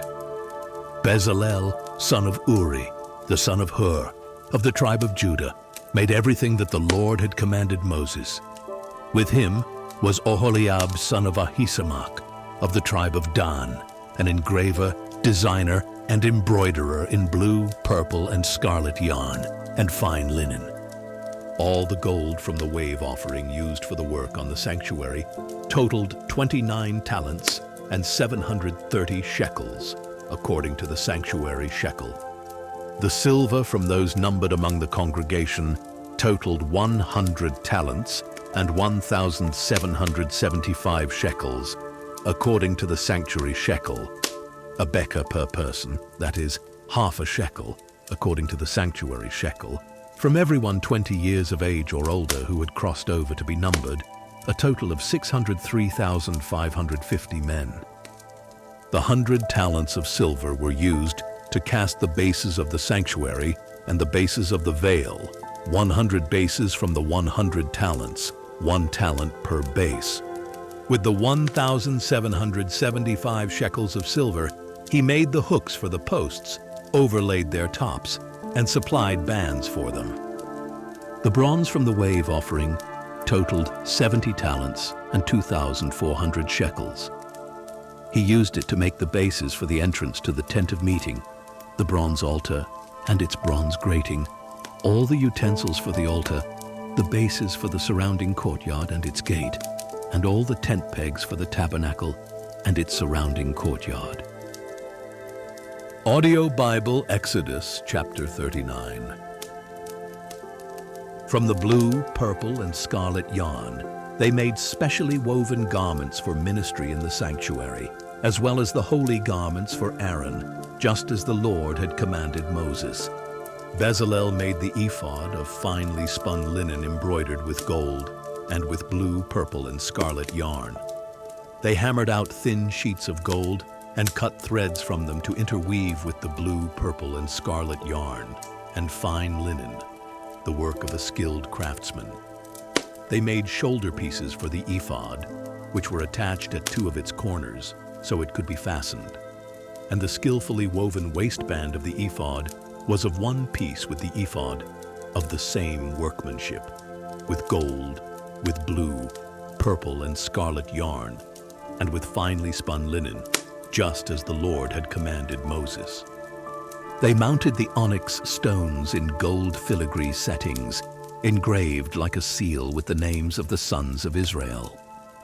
Then they fastened them on the shoulder pieces of the ephod as memorial stones for the sons of Israel, as the Lord had commanded Moses. He made the breastpiece with the same workmanship as the ephod, with gold, with blue, purple, and scarlet yarn, and with finely spun linen. It was square when folded over double, a span long and a span wide. And they mounted on it 4 rows of gemstones. The first row had a ruby, a topaz, and an emerald. The second row had a turquoise, a sapphire, and a diamond. The third row had a jacinth, an agate, and an amethyst. And the fourth row had a beryl, an onyx, and a jasper. These stones were mounted in gold filigree settings. The 12 stones corresponded to the names of the sons of Israel. Each stone was engraved like a seal with the name of one of the 12 tribes. For the breastpiece, they made braided chains like cords of pure gold. They also made 2 gold filigree settings and 2 gold rings, and fastened the 2 rings to the 2 corners of the breastpiece. Then they fastened the 2 gold chains to the 2 gold rings at the corners of the breastpiece, and they fastened the other ends of the 2 chains to the 2 filigree settings, attaching them to the shoulder pieces of the ephod at the front. They made 2 more gold rings and attached them to the other 2 corners of the breastpiece, on the inside edge next to the ephod. They made 2 additional gold rings and attached them to the bottom of the 2 shoulder pieces of the ephod on its front, near the seam just above its woven waistband. Then they tied the rings of the breastpiece to the rings of the ephod with a cord of blue yarn, so that the breastpiece was above the waistband of the ephod and would not swing out from the ephod, just as the Lord had commanded Moses. They made the robe of the ephod entirely of blue cloth, the work of a weaver, with an opening in the center of the robe like that of a garment, with a collar around the opening so that it would not tear. They made pomegranates of blue, purple, and scarlet yarn and finely spun linen on the lower hem of the robe. They also made bells of pure gold and attached them around the hem between the pomegranates, alternating the bells and pomegranates around the lower hem of the robe to be worn for ministry, just as the Lord had commanded Moses.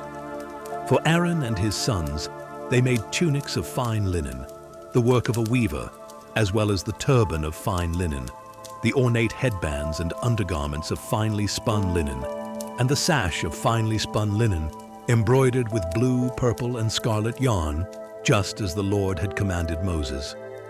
They also made the plate of the holy crown of pure gold, and they engraved on it, like an inscription on a seal, "Holy to the Lord." Then they fastened to it a blue cord to mount it on the turban, just as the Lord had commanded Moses. So all the work for the tabernacle, the tent of meeting, was completed. The Israelites did everything just as the Lord had commanded Moses. Then they brought the tabernacle to Moses, the tent with all its furnishings, its clasps, its frames, its crossbars, and its posts and bases, the covering of ram skins dyed red, the covering of fine leather, and the veil of the covering, the ark of the testimony with its poles and the mercy seat, the table with all its utensils, and the bread of the presence, the pure gold lampstand with its row of lamps and all its utensils, as well as the oil for the light, the gold altar, the anointing oil, the fragrant incense, and the curtain for the entrance to the tent, the bronze altar with its bronze grating, its poles, and all its utensils, the basin with its stand, the curtains of the courtyard with its posts and bases, the curtain for the gate of the courtyard, its ropes and tent pegs, and all the equipment for the service of the tabernacle, the tent of meeting, and the woven garments for ministering in the sanctuary, both the holy garments for Aaron the priest, and the garments for his sons to serve as priests. The Israelites had done all the work, just as the Lord had commanded Moses. And Moses inspected all the work, and saw that they had accomplished it just as the Lord had commanded. So Moses blessed them. Audio Bible, Exodus chapter 40. Then the Lord said to Moses, On the first day of the first month, you are to set up the tabernacle, the tent of meeting. Put the ark of the testimony in it and screen off the ark with the veil.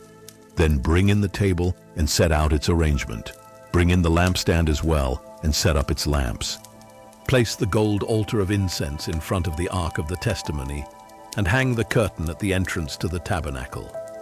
Place the altar of burnt offering in front of the entrance to the tabernacle, the tent of meeting, and place the basin between the tent of meeting and the altar, and put water in it. Set up the surrounding courtyard and hang the curtain for the entrance to the courtyard. Take the anointing oil and anoint the tabernacle and everything in it. Consecrate it along with all its furnishings, and it shall be holy. Anoint the altar of burnt offering and all its utensils. Consecrate the altar, and it shall be most holy. Anoint the basin and its stand, and consecrate them. Then bring Aaron and his sons to the entrance to the tent of meeting and wash them with water. And you are to clothe Aaron with the holy garments, anoint him, and consecrate him, so that he may serve me as a priest. Bring his sons forward and clothe them with tunics. Anoint them just as you anointed their father, so that they may also serve me as priests. Their anointing will qualify them for a permanent priesthood throughout their generations. Moses did everything just as the Lord had commanded him. So the tabernacle was set up on the first day of the first month of the second year. When Moses set up the tabernacle, he laid its bases, positioned its frames, inserted its crossbars, and set up its posts. Then he spread the tent over the tabernacle and put the covering over the tent, just as the Lord had commanded him. Moses took the testimony and placed it in the ark, attaching the poles to the ark, and he set the mercy seat atop the ark.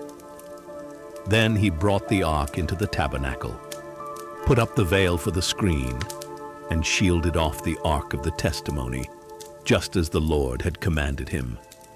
Moses placed the table in the tent of meeting on the north side of the tabernacle, outside the veil. He arranged the bread on it before the Lord, just as the Lord had commanded him. He also placed the lampstand in the tent of meeting, opposite the table on the south side of the tabernacle, and set up the lamps before the Lord, just as the Lord had commanded him.